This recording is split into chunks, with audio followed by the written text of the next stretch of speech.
Hi friends, welcome to Windows. ഞാൻ Raghunandan M.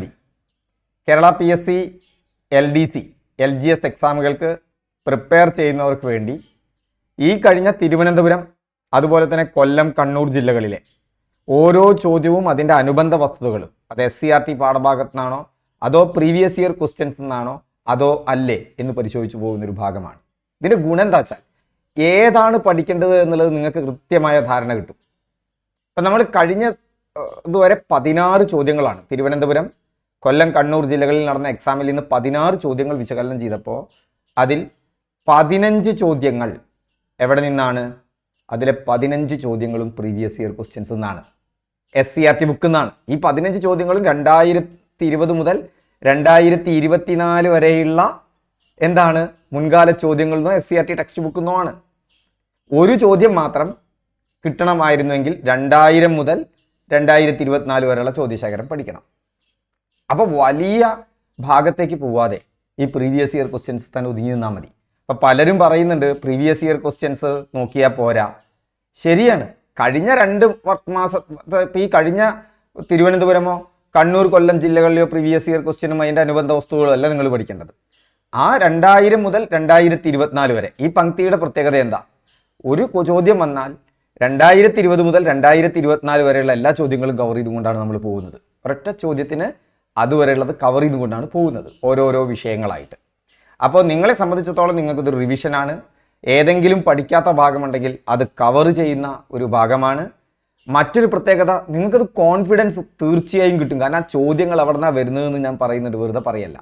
പക്ഷേ ഈ 2 ചോദ്യങ്ങൾ നീതി ആയോഗുമായി ബന്ധപ്പെട്ട് വന്ന 2 ചോദ്യങ്ങളിൽ തിരുവനന്തപുരം ജില്ലയിൽ വന്ന ചോദ്യം എവിടെ നിന്നാണ്? ഈ 2020 മുതൽ 2024 വരെ ചോദിച്ച ഒരു ചോദ്യത്തിലും ഉൾപ്പെടാത്ത ചോദ്യമാണ് വന്നിട്ടുള്ളത്.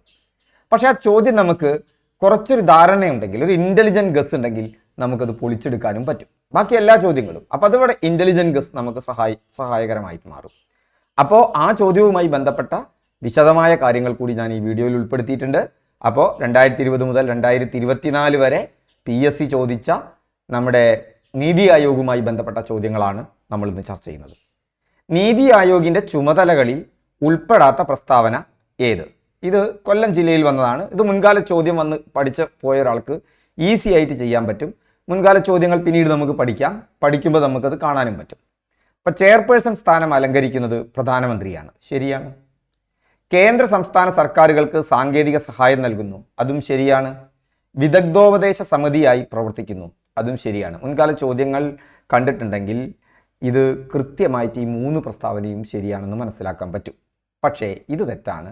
കേന്ദ്ര സംസ്ഥാന സർക്കാരുകൾക്ക് സാമ്പത്തിക സഹായം അനുവദിക്കുന്നു എന്നുള്ളത് തെറ്റാണ്. അതുമായി ബന്ധപ്പെട്ട് സാമ്പത്തിക സഹായം അനുവദിക്കുന്നത് കേന്ദ്ര സർക്കാർ തന്നെയാണ്, ഗവൺമെൻറ് തന്നെയാണ്. അതുമായി ബന്ധപ്പെട്ട് നിർദ്ദേശങ്ങൾ നൽകാൻ സംസ്ഥാന ധനകാര്യ കമ്മീഷനുണ്ട്. ഓക്കെ, നിങ്ങൾക്കറിയാലോ, കേന്ദ്ര ധനകാര്യ കമ്മീഷൻ, അങ്ങനെ ഉള്ള വ്യത്യസ്ത കമ്മീഷനുകളാണ് അവിടെ ഉള്ളത്. അതുകൊണ്ട് ഇവിടെ D ആണ് തെറ്റായ പ്രസ്താവന.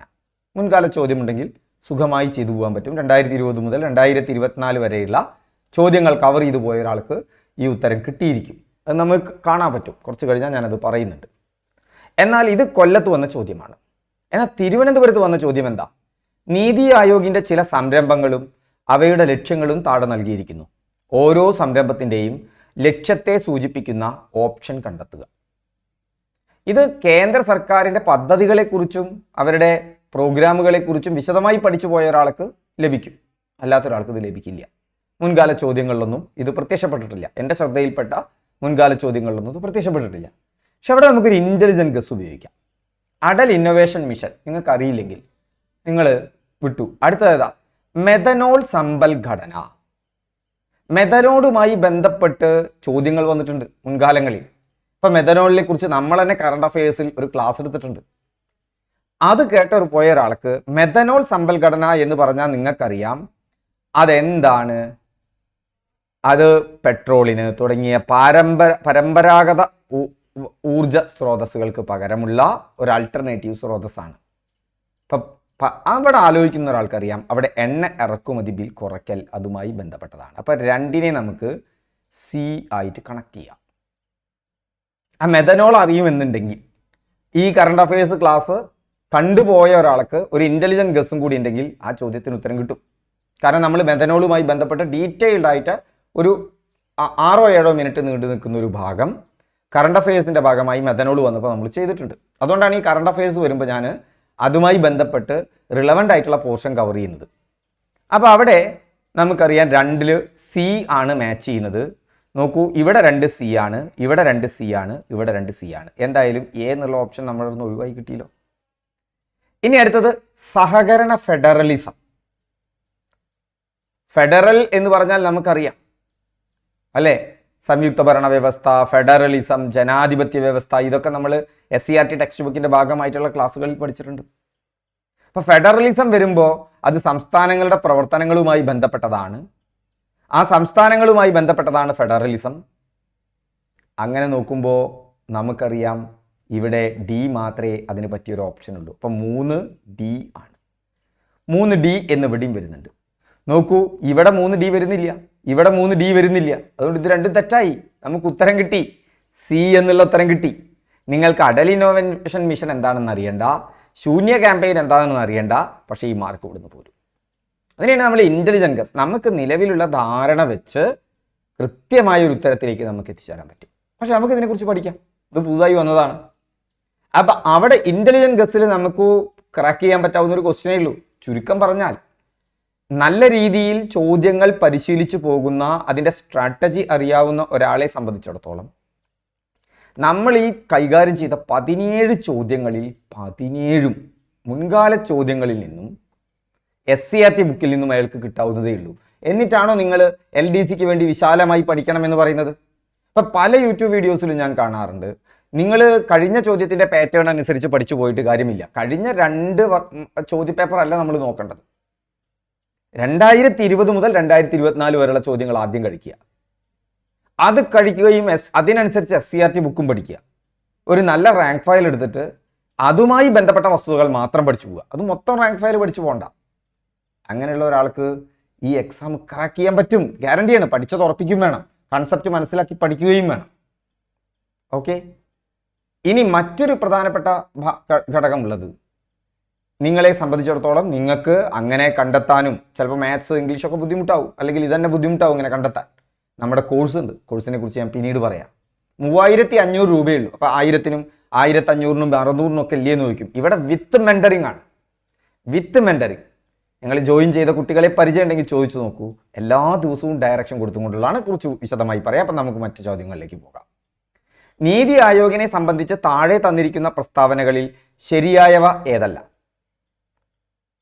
അപ്പോൾ നീതി ആയോഗിനെ സംബന്ധിച്ച് താഴെ തന്നിരിക്കുന്ന പ്രസ്താവനകളിൽ ഒന്നാമത്തെ പ്രസ്താവന തന്നിട്ടുള്ളത് ആസൂത്രണത്തിന് വേണ്ടി പ്ലാനിംഗ് കമ്മീഷന് പകരം നിലവിൽ വന്ന ഭരണ സംവിധാനമാണ്. ഇത് ശരിയാണ്. നമുക്ക് വിശദമായി പിന്നീട് പഠിക്കാം. ചോദ്യങ്ങളിലേക്ക് ആദ്യം കടന്നു പോവാം. ആസൂത്രണത്തിന് വേണ്ടി പ്ലാനിംഗ് കമ്മീഷന് പകരം നിലവിൽ വന്ന ഭരണ സംവിധാനമാണ്. നീതി ആയോഗിന്റെ അധ്യക്ഷൻ പ്രധാനമന്ത്രി ശ്രീ നരേന്ദ്രമോദിയാണ്. അപ്പൊ ഇത് ചോദ്യം പഠിച്ച ഇത് രണ്ടും ശരിയാണ്. ഇത് ചോദിക്കുന്ന ഒരാള് ഇപ്പൊ നീതി ആയോഗിന്റെ അധ്യക്ഷൻ ആരാണെന്ന് അന്വേഷിച്ചിരിക്കും, അത് പ്രധാനമന്ത്രിയാണെന്ന് മനസ്സിലാവും.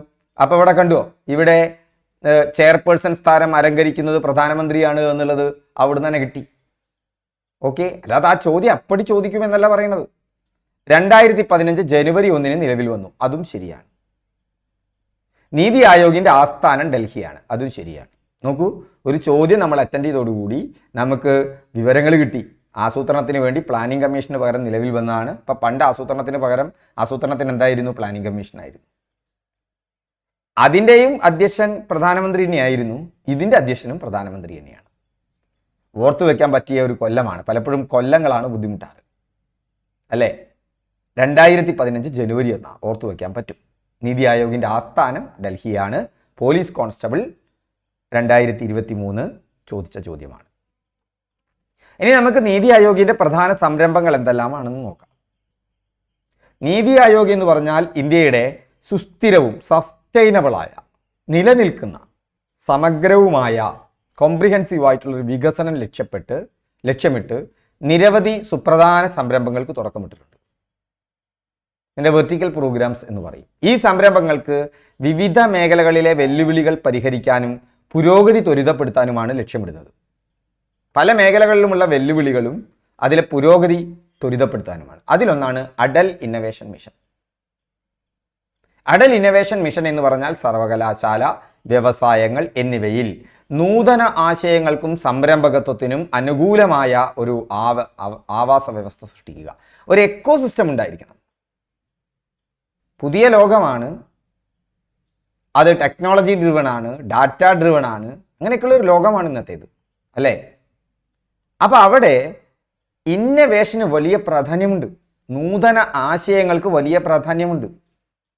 സംരംഭകത്വം, അതിനും എൻ്റർപ്രണർഷിപ്പിന് വലിയ പ്രാധാന്യമുണ്ട്. അപ്പം അതിനനുകൂലമായ ഒരു ആവാസ വ്യവസ്ഥ, ഒരു എക്കോ സിസ്റ്റം ആ സ്കൂളിൽ ഉണ്ടായിരിക്കണം, ആ വ്യവസായങ്ങളിൽ ഉണ്ടായിരിക്കണം, സർവകലാശാലകളിൽ ഉണ്ടായിരിക്കണം, അല്ലേ? പ്രധാന ഘടകങ്ങൾ എന്താ?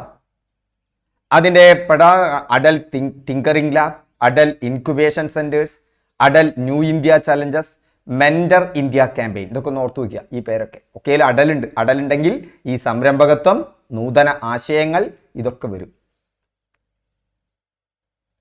ഓക്കെ. ഇനി മെഥനോൾ സമ്പൽ വ്യവസ്ഥ. മെഥനോൾ സമ്പൽ വ്യവസ്ഥ എന്ന് പറഞ്ഞാൽ ഇന്ത്യയുടെ എണ്ണ ഇറക്കുമതി ബിൽ കുറയ്ക്കുക, ഹരിതഗൃഹവാതക ഉത്ഗമനം കുറയ്ക്കുക, മാലിന്യ സംസ്കരണത്തിലൂടെ ഊർജം ഉൽപ്പാദിപ്പിക്കുക. ഇതുമായി ബന്ധപ്പെട്ട് ഒരു കറണ്ട് അഫയേഴ്സിന്റെ ക്ലാസ്സിൽ മെഥനോൾ എങ്ങനെയാണ്, ഈ മെഥനോൾ എക്കണോമി എങ്ങനെയാണ് ഈ ലക്ഷ്യങ്ങൾ എത്തുന്നത് എന്ന് ഞാൻ വിശദീകരിച്ചിട്ടുണ്ട്, സവിസ്തരം വിശദീകരിച്ചിട്ടുണ്ട്. എണ്ണ ഇറക്കുമതി ബിൽ കുറയ്ക്കുമെന്നും ഹരിതഗൃഹവാതക ഉത്ഗമനം കുറയ്ക്കുമെന്നും മാലിന്യ സംസ്കരണത്തിലൂടെ ഊർജം ഉൽപ്പാദിപ്പിക്കലുമാണ് ലക്ഷ്യമിട്ടതെന്നും എന്താണ് മെഥനോൾ, എന്താണ് എഥനോൾ എന്നെല്ലാമുള്ള പ്രീവിയസ് ഇയർ ക്വസ്റ്റ്യൻസ് അതിൻ്റെ താഴെ വന്ന് ഒരു കുട്ടി ചോദിച്ചിട്ടുണ്ട്, അത്യാവശ്യം നന്നായി പഠിച്ച് ചോദിച്ചിട്ടുണ്ട്, എന്തിനാണ് കറണ്ട് അഫയേഴ്സിൽ ഇത്തരം കാര്യങ്ങൾ. നിങ്ങൾ കണക്റ്റഡ് ആയി പഠിക്കണം. ഓക്കെ. അപ്പോൾ മെമ്മറീസ് ആർ കണക്ഷൻസ്. PSC പ്രധാനപ്പെട്ട ഘടകമാണ് മെമ്മറി. ലോങ് ടേം മെമ്മറിയിലേക്ക് കാര്യം നിലനിർത്തുക എന്നുള്ളത്. മെമ്മറി എന്ന് പറയുന്നത് കണക്ഷനാണ്, പരസ്പരം ബന്ധപ്പെടുത്തി പഠിക്കണം. വെറുതെ ഞാൻ നിങ്ങളെ എന്താ പറയുക മോട്ടിവേറ്റ് ചെയ്യാൻ വേണ്ടി മെമ്മറീസ് ആർ കണക്ഷൻസ് എന്ന് പറയല്ല. നമുക്കറിയാം നമ്മുടെ തലച്ചോറ്, ആ തലച്ചോറിൽ നമുക്കറിയാലോ അല്ലേ, വൈദ്യുത ആവേഗങ്ങളായിട്ടാണ് അവിടെ സന്ദേശങ്ങൾ എത്തുന്നത്. അവിടെ ഓർമ്മകൾ നിലനിർത്തുന്നതിൽ കണക്ഷൻസിന് വലിയ പ്രധാനമുണ്ട്. പരസ്പരം കണക്ട് ചെയ്ത് പഠിക്കുക. മെഥനോളിനെ കുറിച്ച് പഠിക്കുമ്പോൾ മെഥനോൾ സമ്പൽ വ്യവസ്ഥയെക്കുറിച്ച് പഠിക്കുക. മെഥനോൾ സമ്പൽ വ്യവസ്ഥയെക്കുറിച്ച് പഠിക്കുമ്പോൾ അതിന് നീതി ആയോഗുമായി ബന്ധമുള്ള കാര്യങ്ങളെക്കുറിച്ച് പഠിക്കുക. ഇപ്പോൾ മെഥനോൾ മിശ്രിത ഇന്ധനങ്ങളുടെ ഉപയോഗം പ്രോത്സാഹിപ്പിക്കൽ, മെഥനോൾ ഉൽപാദനം വർദ്ധിപ്പിക്കൽ, മെഥനോൾ അടിസ്ഥാനമാക്കിയുള്ള സമ്പൽ വ്യവസ്ഥ വികസിപ്പിക്കൽ. എന്താ മെഥനോൾ സമ്പൽ വ്യവസ്ഥയുടെ ഗുണം? ഇന്ത്യയുടെ എണ്ണ ഇറക്കുമതി ബിൽ കുറയ്ക്കണം, ഹരിതഗൃഹവാതകങ്ങളുടെ ഉത്ഗമനം കുറയ്ക്കണം, മാലിന്യ സംസ്കരണത്തിലൂടെ ഊർജം ഉൽപ്പാദിപ്പിക്കണം. നമുക്കറിയാം, നമുക്ക് എന്താ അറിയാം, നമുക്ക് കൃത്യമായിട്ട് അറിയാം, ഫോസിൽ ഫ്യൂവൽസ് ആയിട്ടുള്ള പെട്രോളിയം തുടങ്ങിയ ഊർജം ഉൽപ്പാദിപ്പിക്കപ്പെടുമ്പോൾ അത് ഹരിതഗൃഹവാതകങ്ങളുടെ വല്ലാതെ ഹരിതഗൃഹവാതകങ്ങൾ ഉൽപ്പാദിപ്പിക്കപ്പെടുന്നുണ്ട്, അല്ലെങ്കിൽ ഒരു കാർബൺ മുദ്ര, കാർബൺ ഫൂട്ടേജ് കൂടുന്നുണ്ട്, അല്ലേ? അപ്പം അതൊക്കെ കുറയ്ക്കുക എന്നുള്ളത് മെഥനോൾ സമ്പൽ വ്യവസ്ഥയുടെ ഒരു ഉന്നമാണ്. മറ്റൊന്നാണ് സഹകരണ ഫെഡറലിസം. ഒരു ഫെഡറൽ ഗവൺമെന്റ് ആണ് നമ്മുടെ, അല്ലെ? നമ്മുടെ ഗവൺമെന്റിന്റെ പ്രത്യേകത എന്താ? അതൊരു ജനാധിപത്യ ഗവൺമെന്റ് ആണ്, ഡെമോക്രാറ്റിക് ആണ്, ഫെഡറൽ ഗവൺമെന്റ് ആണ്, അല്ലെ? സംസ്ഥാന സർക്കാരുകളുടെ ഏകോപനത്തിലൂടെ പോകുന്നതാ. അതായത് കേന്ദ്രത്തിൽ ഒരു യൂണിയൻ ഗവൺമെന്റും ഉണ്ട്, സംസ്ഥാനത്തിൽ എന്തുണ്ട്, മറ്റൊരു നിയമസഭ, ഒരു ഗവൺമെന്റ് ഉണ്ട്. ഇത് സംയുക്ത ഭരണ വ്യവസ്ഥ ആണ് ഇന്ത്യയുടെ ജനാധിപത്യം എന്ന് പറയുന്നത്. ഇന്ത്യൻ റിപ്പബ്ലിക്ക. എന്താ റിപ്പബ്ലിക് എന്ന് പറഞ്ഞാൽ? തെരഞ്ഞെടുക്കപ്പെടുന്ന ഒരു രാഷ്ട്രത്തലവൻ ഉണ്ടാവുന്നതാണ് റിപ്പബ്ലിക്. ബ്രിട്ടൻ റിപ്പബ്ലിക് അല്ല, അവിടെ ജനാധിപത്യമുണ്ട്, പാർലമെന്റ് ഉണ്ട്. പക്ഷെ അവിടുത്തെ ഭരണത്തലവൻ എന്ന് പറഞ്ഞാൽ രാജാധികാരത്തിൽ നിലനിൽക്കുന്നതാണ്. അദ്ദേഹത്തിന് വലിയ റോളൊന്നും ഇല്ലെങ്കിലും. പക്ഷെ ഇന്ത്യയുടേതല്ല. ഇന്ത്യയുടേത് ഇന്ത്യൻ ഭരണഘടന നിലവിൽ വന്നതോടുകൂടി 1950 ജനുവരി 26 ഇന്ത്യ റിപ്പബ്ലിക്കായി. അതുകൊണ്ടാണ് അത് ജനുവരി 26 റിപ്പബ്ലിക് ഡേ ആയിട്ട് പ്രഖ്യാപിക്കുന്നത്. അപ്പൊ അതിലൊന്നാണ് സഹകരണ ഫെഡറലിസം. അതെന്ന് പറഞ്ഞാൽ കേന്ദ്ര സംസ്ഥാന സർക്കാരുകൾ തമ്മിലുള്ള സഹകരണവും ഏകോപനവും മെച്ചപ്പെടുത്തുക. ഈ സഹകരണ ഫെഡറലിസത്തെക്കുറിച്ചും ഗവർണറുടെ അധികാരങ്ങളെക്കുറിച്ചൊക്കെ നിങ്ങൾ നന്നായി പഠിച്ചിരിക്കണം. ഞാൻ മറ്റൊരു ക്ലാസ്സിൽ പറഞ്ഞിട്ടുണ്ട്. കാരണം ഈ തൊട്ടടുത്ത കാലത്താണ് കേരളവും കേന്ദ്ര സർക്കാരും തമ്മിൽ എന്തുണ്ടായത്? സുപ്രീം കോടതിയിൽ എന്തുണ്ടായത്? ഒരു കേസ് ഉണ്ടായത്, അല്ലേ? അവസാനിച്ചിട്ടില്ല. തമിഴ്നാട്ടിലുമുണ്ട് ഗവർണറുമായിട്ട് പ്രശ്നം നിലനിൽക്കുന്നുണ്ട് അല്ലേ? പശ്ചിമ ബംഗാളിൽ ഗവർണറുമായിട്ട് പ്രശ്നം നിലനിൽക്കുന്നുണ്ട്.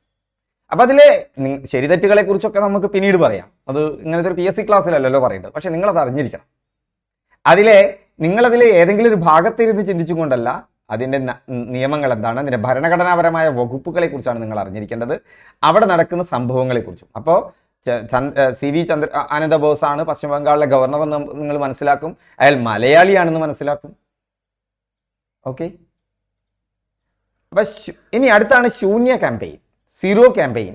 എന്താണ് ഈ സീറോ ക്യാമ്പയിൻ എന്ന് പറഞ്ഞാൽ? വായു മലിനീകരണമാണ്. വായു മലിനീകരണം കുറയ്ക്കുന്നതിന് ഇലക്ട്രിക് വാഹനങ്ങളുടെ ഉപയോഗം പ്രോത്സാഹിപ്പിക്കുക എന്നാണ്. ഈ നെറ്റ് സീറോ ഒക്കെ തന്നെ, നെറ്റ് സീറോ എന്ന് പറയുന്നത് നിങ്ങൾ മനസ്സിലാക്കേണ്ടത്, നെറ്റ് സീറോ എന്ന് പറയുന്ന ഒരു പ്രയോഗമുണ്ട് അല്ലേ? അത് കാർബൺ ഉത്ഗമനം കുറയ്ക്കുക എന്നാണ്. ഹരിതഗൃഹ വാതകങ്ങളുടെ ഉത്ഗമനം കുറയ്ക്കുന്നതിനെയാണ് നെറ്റ് സീറോ എന്ന് പറയുന്നത്. എന്നാൽ ശൂന്യ ക്യാമ്പയിൻ എന്ന് പറയുന്നത്, ഇന്ത്യയിലെ ക്യാമ്പയിൻ എന്ന് പറയുന്നത് വായു മലിനീകരണം കുറയ്ക്കാൻ ഇലക്ട്രിക് വാഹനങ്ങളുടെ EVകളുടെ ഉപയോഗം പ്രോത്സാഹിപ്പിക്കുന്നതിനാണ്. പ്രത്യേകിച്ച് അവസാന മൈൽ ഡെലിവറി. പ്രധാന ഘടകങ്ങൾ എന്താ? അതിനുവേണ്ടി ഒരു കൺസ്യൂമറിന് ഒരു അവബോധം ഉണ്ടാക്കുക, EVകൾ സ്വീകരിക്കുന്ന ബിസിനസ്സുകൾക്ക് അംഗീകാരം നൽകുക, ചാർജിങ് ഇൻഫ്രാസ്ട്രക്ചർ വികസിപ്പിക്കുക. ഇലക്ട്രിക് വാഹനങ്ങൾ നിരത്തിൽ ഓടണമെങ്കിൽ അതിന് ചാർജ് ചെയ്യണം. എപ്പോഴും നമുക്ക് വീട്ടിൽ നിന്ന് ചാർജ് ചെയ്ത് പോകാൻ പറ്റില്ല. ഇപ്പം നിങ്ങൾക്കറിയാം, പല നമ്മുടെ ഇലക്ട്രിക് പോസ്റ്റുകളുടെ അടുത്ത് ഇപ്പോൾ EVകൾ ചാർജ് ചെയ്യാനുള്ള സൗകര്യം ഉണ്ടായിട്ടുണ്ട് അല്ലേ? മറ്റൊന്നാണ് ആസ്പിറേഷണൽ ഡിസ്ട്രിക്ട് പ്രോഗ്രാം, ADP. ഇവിടെ ചോദിച്ചിട്ടില്ല, പക്ഷേ നമ്മൾ ഇനി നോക്കണം ഈ വെർട്ടിക്കൽ പ്രോഗ്രാംസിനെ കുറിച്ച്. അപ്പോൾ നമ്മൾ ചിന്തിക്കണം. ഇത്രയും നിങ്ങൾ പഠിക്കേണ്ടുള്ളൂ. ഒരു ചോദ്യം വന്നാൽ അപ്പം അതുമായി അനുബന്ധമായിട്ടുള്ള കാര്യം പഠിക്കുക. ഓക്കെ, അപ്പം നമ്മൾ ആ ഏരിയയും കവർ ചെയ്തല്ലോ. അല്ലാതെ ഈ ലോകത്തുള്ള ഇപ്പോൾ PSCയുടെ സിലബസ് എന്ന് പറഞ്ഞു കഴിഞ്ഞാൽ കുറഞ്ഞ സിലബസേ ഉള്ളൂ. പക്ഷെ ആ സിലബസിലുള്ളത് മുഴുവൻ പഠിച്ച് നിങ്ങൾക്ക് റാങ്കിലെത്താൻ പറ്റില്ല. കാരണം അത് മുഴുവൻ പഠിക്കാൻ നമുക്ക് കഴിയില്ല. യഥാർത്ഥം അതാണ്. ഓക്കെ, പിന്നെ നിങ്ങൾ IASനൊന്നുമല്ലല്ലോ പ്രിപ്പയർ ചെയ്യുന്നത്. ഓക്കെ, നിരന്തരം പഠിച്ചാൽ മതി. പഠിക്കുമ്പോൾ അതിന് കൃത്യമായൊരു ലക്ഷ്യബോധം ഉണ്ടായാൽ മതി. ആസ്പിറേഷണൽ ഡിസ്ട്രിക്ട് പ്രോഗ്രാം എന്ന് പറഞ്ഞാൽ രാജ്യത്തെ ഏറ്റവും പിന്നോക്കം നിൽക്കുന്ന ജില്ലകളുടെ സമഗ്ര വികസനം ത്വരിതപ്പെടുത്തുക. അതിൽ ആരോഗ്യമുണ്ട്, പോഷകാഹാരമുണ്ട്, വിദ്യാഭ്യാസമുണ്ട്, കൃഷിയുണ്ട്, ജലവിഭവങ്ങളുണ്ട്, സാമ്പത്തിക വികസനമുണ്ട്. ഈ ഘടകങ്ങളെക്കുറിച്ച് ധാരണ ഉണ്ടായിരിക്കണം. ആരോഗ്യത്തിന് പ്രാധാന്യമുണ്ട്, പോഷകാഹാരത്തിന് പ്രാധാന്യമുണ്ട്, വിദ്യാഭ്യാസത്തിന്, കൃഷിക്ക്, ജലവിഭവങ്ങൾക്ക്, സാമ്പത്തിക വികസനത്തിന്. സുസ്ഥിര വികസന ലക്ഷ്യങ്ങൾ സൂചിക, സസ്റ്റൈനബിൾ ഡെവലപ്മെന്റ് ഗ്രോത്ത് ഇൻഡെക്സ്, അത് വളരെ പ്രധാനപ്പെട്ട കാര്യമാണ്. സുസ്ഥിര വികസന ലക്ഷ്യങ്ങൾ കൈവരിക്കുന്നതിന് സംസ്ഥാനങ്ങളുടെയും കേന്ദ്രഭരണ പ്രദേശങ്ങളുടെയും പുരോഗതി ട്രാക്ക് ചെയ്യുകയും റാങ്ക് ചെയ്യുകയും ചെയ്യുക. ഇതൊക്കെ ഐക്യരാഷ്ട്ര സംഘടന മുന്നോട്ട് വയ്ക്കുന്ന ചില നിർദ്ദേശങ്ങളാണ്. നമ്മുടെ ഈ ലക്ഷ്യമില്ലാത്ത പരിസ്ഥിതിയെ, ചുറ്റുപാടിനെയൊന്നും പരിഗണിക്കാത്ത വികസനം, ആ വികസനം ഉണ്ടാക്കിയ പ്രശ്നങ്ങളാണ് നമ്മൾ വയനാട്ടിലടക്കം കണ്ടുകൊണ്ടിരിക്കുന്നത് അല്ലേ? അല്ലാതെ ഇത് കേരളത്തിൽ മാത്രമുള്ള ഒരു പ്രതിഭാസമല്ല കേട്ടോ. നമ്മൾ നമ്മുടേതായ പങ്ക് വഹിക്കുന്നുണ്ടായിരിക്കാം. ആഗോളതലത്തിൽ തന്നെ ഇത്തരത്തിലുള്ള വികസന സമീപനങ്ങളാണ് നമ്മുടെ പ്രകൃതിയെ ആകെ മാറ്റിമറിക്കുന്നതും ആഗോളതാപനം ഉണ്ടാക്കുകയും. അപ്പം ഇതൊക്കെ കുറച്ചുകൊണ്ട്, ഇതിൻ്റെയൊക്കെ പ്രശ്നങ്ങൾ കുറച്ചുകൊണ്ട് സുസ്ഥിര വികസനം, നിലനിൽക്കുന്ന വികസനം, ആ വികസന ലക്ഷ്യങ്ങൾ കൈവരിക്കുന്നതിന് സംസ്ഥാനങ്ങളുടെയും കേന്ദ്രഭരണ പ്രദേശങ്ങളുടെയും പുരോഗതി ട്രാക്ക് ചെയ്യുകയും റാങ്ക് ചെയ്യുകയും ചെയ്യുക. ആ കൺസെപ്റ്റ് ഒന്ന് മനസ്സിലാക്കി നോക്കൂ. അതന്നെയല്ലേ നമ്മൾ പഠിക്കാറ്. നീതി ആയോഗ് പ്രകാരം കേരളം ആരോഗ്യ സൂചികയിൽ 1-ാമത്. ബഹുമുഖ ദാരിദ്ര്യ സൂചിക എടുത്തു നോക്കുമ്പോൾ ഇപ്രാവശ്യം ഗോവ 2023 പ്രകാരം, 2023 കണക്ക് പ്രകാരം 1-ാമത്, കേരളം 2-ാമത്. വിദ്യാഭ്യാസത്തിൽ കേരളവും ഡൽഹിയും 1-ാമത്. നീതി ആയോഗിൻ്റെ ഇതാണ് റാങ്ക് ചെയ്യുന്നുണ്ട്, അവരുടെ പുരോഗതി ട്രാക്ക് ചെയ്യുന്നുണ്ട്. മനുഷ്യൻ്റെ പ്ലാനിങ്ങിനെ കുറിച്ചുള്ള, പദ്ധതികളെ കുറിച്ചുള്ള കൺസെപ്റ്റ് മാറിക്കൊണ്ടിരിക്കുകയാണ്. വിദ്യാഭ്യാസത്തെക്കുറിച്ചുള്ള കൺസെപ്റ്റ് മാറിക്കൊണ്ടിരിക്കുകയാണ്. ഒരു കാക്കൊല്ല പരീക്ഷയ്ക്കോ, ഒരു അരക്കൊല്ല പരീക്ഷയ്ക്കോ, ഒരു കൊല്ലപ്പരീക്ഷയ്ക്കോ നമ്മൾ ട്രാക്ക് ചെയ്യുന്നതല്ല. പണ്ട് അങ്ങനെയാണ്. ഒരു കൊല്ലപ്പരീക്ഷയ്ക്ക് നമ്മുടെ പുരോഗതി ട്രാക്ക് ചെയ്യുന്നതിന് പകരം കണ്ടിന്യൂസ് ഇവാലുവേഷൻ, നിരന്തരമായ മൂല്യനിർണ്ണയം. അപ്പോൾ ഈ PSC നിങ്ങൾക്ക് ട്രാക്ക് ചെയ്യുന്നതിനും പറ്റാവുന്ന ഒരു ടൂളാണ് നിരന്തര മൂല്യനിർണ്ണയം. നിങ്ങളുടെ പ്രോഗ്രസ് ട്രാക്ക് ചെയ്യുക. വിൻഡോസ് കോഴ്സിൽ നിങ്ങളുടെ ഓരോ ദിവസവും നിങ്ങളുടെ പുരോഗതി ട്രാക്ക് ചെയ്ത് നിങ്ങൾക്ക് നിർദ്ദേശങ്ങൾ കിട്ടിക്കൊണ്ടിരിക്കും. നിങ്ങൾ ഇന്ന് പഠിച്ചത് മതിയായോ? നിങ്ങളുടെ എൻവിറോൺമെന്റിനെ കണക്കിലെടുത്ത് നിങ്ങളുടെ ഹാബിറ്റിനെ ചിട്ടപ്പെടുത്തി ഇങ്ങനെയാണ് വിൻഡോജുവിൻ്റെ കോഴ്സ് പോകുന്നത്. വെറുതെ പഠിപ്പിക്കൽ മാത്രമല്ല. പ്രധാന ഘടകങ്ങൾ എന്താ? വിൻഡോജുവിൻ്റെ അല്ലട്ടാ, ഞാൻ അവിടെ തിരിച്ചു പോവുകയാണ്. ഇതിൻ്റെ പ്രധാന ഘടകങ്ങൾ ദാരിദ്ര്യം, വിശപ്പ്, ആരോഗ്യം, വിദ്യാഭ്യാസം, ലിംഗസമത്വം, ശുദ്ധമായ ജലം, ശുചിത്വം തുടങ്ങിയ 17 സൂചികകളുണ്ട്. ഈ 17 സൂചിക 117ഓളം സൂചികകളുണ്ട്. അതിൽ 16 സൂചികയാണ് പ്രധാനമായിട്ടും കണക്കിലെടുക്കുന്നത്. ദാരിദ്ര്യമുണ്ട്, വിശപ്പുണ്ട്, ആരോഗ്യമുണ്ട്, വിദ്യാഭ്യാസമുണ്ട്, ലിംഗസമത്വമുണ്ട്, ശുദ്ധമായ ജലമുണ്ട്, ശുചിത്വമുണ്ട്. മറ്റ് സംരംഭങ്ങൾ ഏതൊക്കെയാ? ഇന്ത്യ ഇന്നവേഷൻ സൂചിക സംസ്ഥാനങ്ങളുടെയും കേന്ദ്രഭരണ പ്രദേശങ്ങളുടെയും നൂതന ആവാസ വ്യവസ്ഥയുടെ ശക്തി അളക്കുന്നു. ഇന്നവേഷനുള്ള ഒരു ആവാസ വ്യവസ്ഥ, ഒരു എക്കോസിസ്റ്റം. നിങ്ങളും ഇന്നവേറ്റീവ് ആയിരിക്കണം. ഇന്നവേറ്റീവ് ആയിരിക്കുക എന്ന് പറഞ്ഞാൽ നിങ്ങൾ ഒരു ഡെമോക്രാറ്റിക്കും നിങ്ങൾ ഇൻക്ലൂസീവും ഒക്കെ ആണെങ്കിൽ നിങ്ങൾ ഇന്നോവേറ്റീവായി. മനസ്സിലായില്ലേ? മറ്റുള്ളവരുടെ ആശയങ്ങൾ കേൾക്കാനും കുറച്ചൊക്കെ ഭാവന എന്താണ് പറയുക, ഒരു ഡൈവേർജൻ്റ് ആയിട്ട് തിങ്ക് ചെയ്യാനും ഒക്കെ സാധിക്കുമെങ്കിൽ നിങ്ങളും ഇന്നോവേറ്റീവായി. അപ്പോൾ നിങ്ങൾ അങ്ങനെ ഇന്നോവേറ്റീവായ ആളുകളാണ് സർക്കാർ സംവിധാനങ്ങളിലേക്ക് എത്തുന്നതെങ്കിൽ തീർച്ചയായും അവിടെ കൂടുതൽ ജനാധിപത്യം ഉണ്ടായിരിക്കും, ആളുകളോടുള്ള പെരുമാറ്റത്തിൽ മാറ്റമുണ്ടായിരിക്കും. ഇതൊക്കെ നമുക്കും വ്യക്തിപരമായി വേണ്ട ആവശ്യങ്ങളാണ് ഈ പുതിയ കാലഘട്ടത്തിൽ. നമുക്ക് വ്യക്തിപരമായി വേണ്ട നമ്മുടെ ചില ശേഷികളാണ്, അല്ലെങ്കിൽ സോഫ്റ്റ് സ്കിൽസ് ആണ്. സ്കൂൾ വിദ്യാഭ്യാസത്തിന്റെ ഗുണനിലവാര സൂചിക. ഗുണനിലവാരത്തിൽ സ്കൂൾ വിദ്യാഭ്യാസത്തിന്റെ ഗുണനിലവാരത്തിൽ ശ്രദ്ധിക്കാൻ തുടങ്ങി നമ്മളിപ്പോൾ, പ്രത്യേകിച്ച് കേരളം. ക്വാളിറ്റി എഡ്യൂക്കേഷൻ വളരെ പ്രധാനപ്പെട്ടതായി. മറ്റതെന്തായിരുന്നു? നമുക്ക് സ്കൂൾ പ്രായത്തിലെത്തിയ എല്ലാ കുട്ടിയെയും സ്കൂളിലേക്ക് എത്തിക്കുക. പണ്ട് അങ്ങനെ ആയിരുന്നില്ല. സ്കൂൾ പ്രായത്തിലുള്ള എല്ലാ കുട്ടികളും നിങ്ങളുടെ അച്ഛന്മാരോടോ അല്ലെങ്കിൽ അമ്മമാരോടോ ഒക്കെ ചോദിച്ചാൽ അറിയാം, അവരുടെ ചുറ്റുപാടുമുള്ളവരോ പലരും സ്കൂളിൽ എത്തിയിരുന്നില്ല. പല ഘടകങ്ങളുണ്ട്. ഇന്നതല്ല. ഇന്ന് സ്കൂൾ പ്രായത്തിലുള്ള ഒരു 99% അതിലധികം കുട്ടികളും എന്തായി? കേരളത്തിൽ സ്കൂളെത്തി. മറ്റ് സംസ്ഥാനങ്ങളും മെല്ലെ മെല്ലെ എത്തിക്കൊണ്ടിരിക്കുകയാണ്, കേരളത്തിൻ്റെ ഒപ്പം എത്തിയിട്ടില്ലെങ്കിലും. നിങ്ങൾ തിരുവിതാംകൂറിൻ്റെ ചരിത്രം പഠിക്കണം. ഇതുവരെ ചോദ്യം വന്നിട്ടില്ലെങ്കിലും തിരുവിതാംകൂറിൻ്റെ ചരിത്രം ഈ 2 പരീക്ഷയ്ക്കും വന്നിട്ടില്ല. ചിലപ്പോൾ 3ാമത്തെ പരീക്ഷയ്ക്ക് ഉണ്ടായേക്കാം. തിരുവിതാംകൂറിൻ്റെ ചരിത്രം പഠിക്കുമ്പോൾ നമുക്കറിയാം എന്തെല്ലാം മാറ്റങ്ങളാണ് ബ്രിട്ടീഷ് ഇന്ത്യയിൽ തന്നെ തിരുവിതാംകൂറിൽ വന്ന മാറ്റങ്ങൾ. അടിമ സമ്പ്രദായം നിലനിർത്തുന്നു. ഇവിടെ ശക്തമായ രാജാറാം മോഹൻ റായ് ഇല്ലെങ്കിലും നമുക്കറിയാം വൈകുണ്ഠസ്വാമികൾ തൊട്ടുള്ള ഒരു പരമ്പര, തുടർച്ചയായ ഒരു പരമ്പര. അപ്പൊ കേരളം തീർത്തും വ്യത്യസ്തമായ ഒരു പ്രദേശം തന്നെയാണ്, ഇന്ത്യയുടെ ഭാഗമാണ്. കേരളത്തിന് പഴയ കാലത്ത് തന്നെ ഇത്തരം കാര്യങ്ങളിലൊക്കെ നമ്മുടെ സൂചികകൾ വളരെ മുന്നിലാണ്. അതിൽ വൈകുണ്ഠസ്വാമികൾക്ക് പങ്കുണ്ട്, ശ്രീനാരായണ ഗുരുവിന് പങ്കുണ്ട്, ചട്ടമ്പി സ്വാമികൾക്ക് പങ്കുണ്ട്, അങ്ങനെയുള്ള നവോത്ഥാന മൂവ്മെന്റിന് പങ്കുണ്ട്. അതിനുശേഷമുള്ള സ്വാതന്ത്ര്യ സമര പ്രസ്ഥാനത്തിന് പങ്കുണ്ട്. തുടർന്നു വന്ന ഗവൺമെന്റുകൾക്ക് പങ്കുണ്ട്. ഒരു അനുസ്യൂതം, ഒരു തുടർച്ചയായ ഒരു പ്രോഗ്രാം നടക്കുന്നുണ്ട്, അല്ലാതെ പെട്ടെന്നുണ്ടായതല്ല. അത് മാത്രമല്ല, സയൻസിലൊക്കെ, മാത്സിൽ, പ്രത്യേകിച്ച് മാത്സിൽ പല പ്രശസ്ത ഗണിത ശാസ്ത്രജ്ഞന്മാരും നമ്മുടെ കേരളത്തിലുണ്ടായിരുന്നു. അപ്പോൾ തിരുവിതാംകൂറിന്റെ കാലഘട്ടത്തിൽ തന്നെ ഈ നവോത്ഥാനം മുന്നോട്ട് പോകുന്നുണ്ട്. തിരുവിതാംകൂർ രാജാക്കന്മാരുടെ കാലഘട്ടത്തിൽ തന്നെ. അവിടെ തന്നെ നമുക്കറിയാലോ മ്യൂസിയം വരുന്നുണ്ട്, അല്ലേ? നക്ഷത്ര ബംഗ്ലാവ് വരുന്നുണ്ട്. ഇതൊക്കെ നിങ്ങൾ ഓർത്തു വയ്ക്കണം. ഇതൊക്കെ വളരെ പ്രധാനപ്പെട്ടതാണ്. കയറ്റുമതി സന്നദ്ധ സൂചിക സംസ്ഥാനങ്ങളുടെയും കേന്ദ്രഭരണ പ്രദേശങ്ങളുടെയും കയറ്റുമതി സാധ്യത വിലയിരുത്തുന്നു. ഒരു സംസ്ഥാനത്തിന് പുരോഗതിയിലേക്ക് പോകണമെങ്കിൽ, ഒരു രാജ്യത്തിന് പുരോഗതിയിലേക്ക് പോകണമെങ്കിൽ ഒരു സ്വാശ്രയത്തിലൂന്നിയ സമ്പൽ വ്യവസ്ഥയായിരിക്കണം. പക്ഷെ മറ്റു രാജ്യങ്ങളോട് ബന്ധമില്ലാതെ പോകാൻ പറ്റില്ല. കാരണം ആഗോളവൽക്കരണം നടന്നതിന് ശേഷം നമ്മുടെ സാമ്പത്തിക വ്യവസ്ഥ എന്ന് പറയുന്നത് മറ്റു രാജ്യങ്ങളുടെ സാമ്പത്തിക വ്യവസ്ഥയുമായി വളരെ ഇഴചേർന്ന് പോകേണ്ട ഒന്നാണ്. ലോകത്ത് എവിടെ പ്രശ്നമുണ്ടായാലും അത് നിങ്ങളെ ബാധിക്കുമെന്ന് വിചാരിക്കുക. ഇറാനും ഇസ്രയേലും തമ്മിൽ യുദ്ധമുണ്ടായാൽ നമ്മുടെ സമ്പൽ വ്യവസ്ഥയെ അത് ബാധിക്കും. അതുപോലെ തന്നെ പലസ്തീനിൽ പ്രശ്നമുണ്ടാകുമ്പോൾ, അതുപോലെ തന്നെ നമ്മളിപ്പോൾ നിലവിൽ പ്രശ്നം നിലനിൽക്കുന്ന റഷ്യ, ഉക്രൈൻ, ബംഗ്ലാദേശൊക്കെ നമ്മളെ ചെറുതായിട്ടേ ബാധിക്കുള്ളൂ. മറ്റതൊക്കെ നമ്മളെ നന്നായിട്ട് ബാധിക്കും. അപ്പോൾ പലരും എന്നോട് പറയാൻ ഒരു 2ാം ലോക മഹായുദ്ധം അല്ലെങ്കിൽ 3ാം ലോക മഹായുദ്ധം ഒന്ന് കാണാൻ പറ്റിയാലോ എന്നൊക്കെ വിചാരിക്കുന്നുണ്ട്. കാണാൻ പറ്റുമായിരിക്കും, പക്ഷേ റിപ്പോർട്ട് ചെയ്യാൻ നമ്മൾ അവശേഷിക്കില്ല എന്നേ ഉണ്ടാവുള്ളൂ.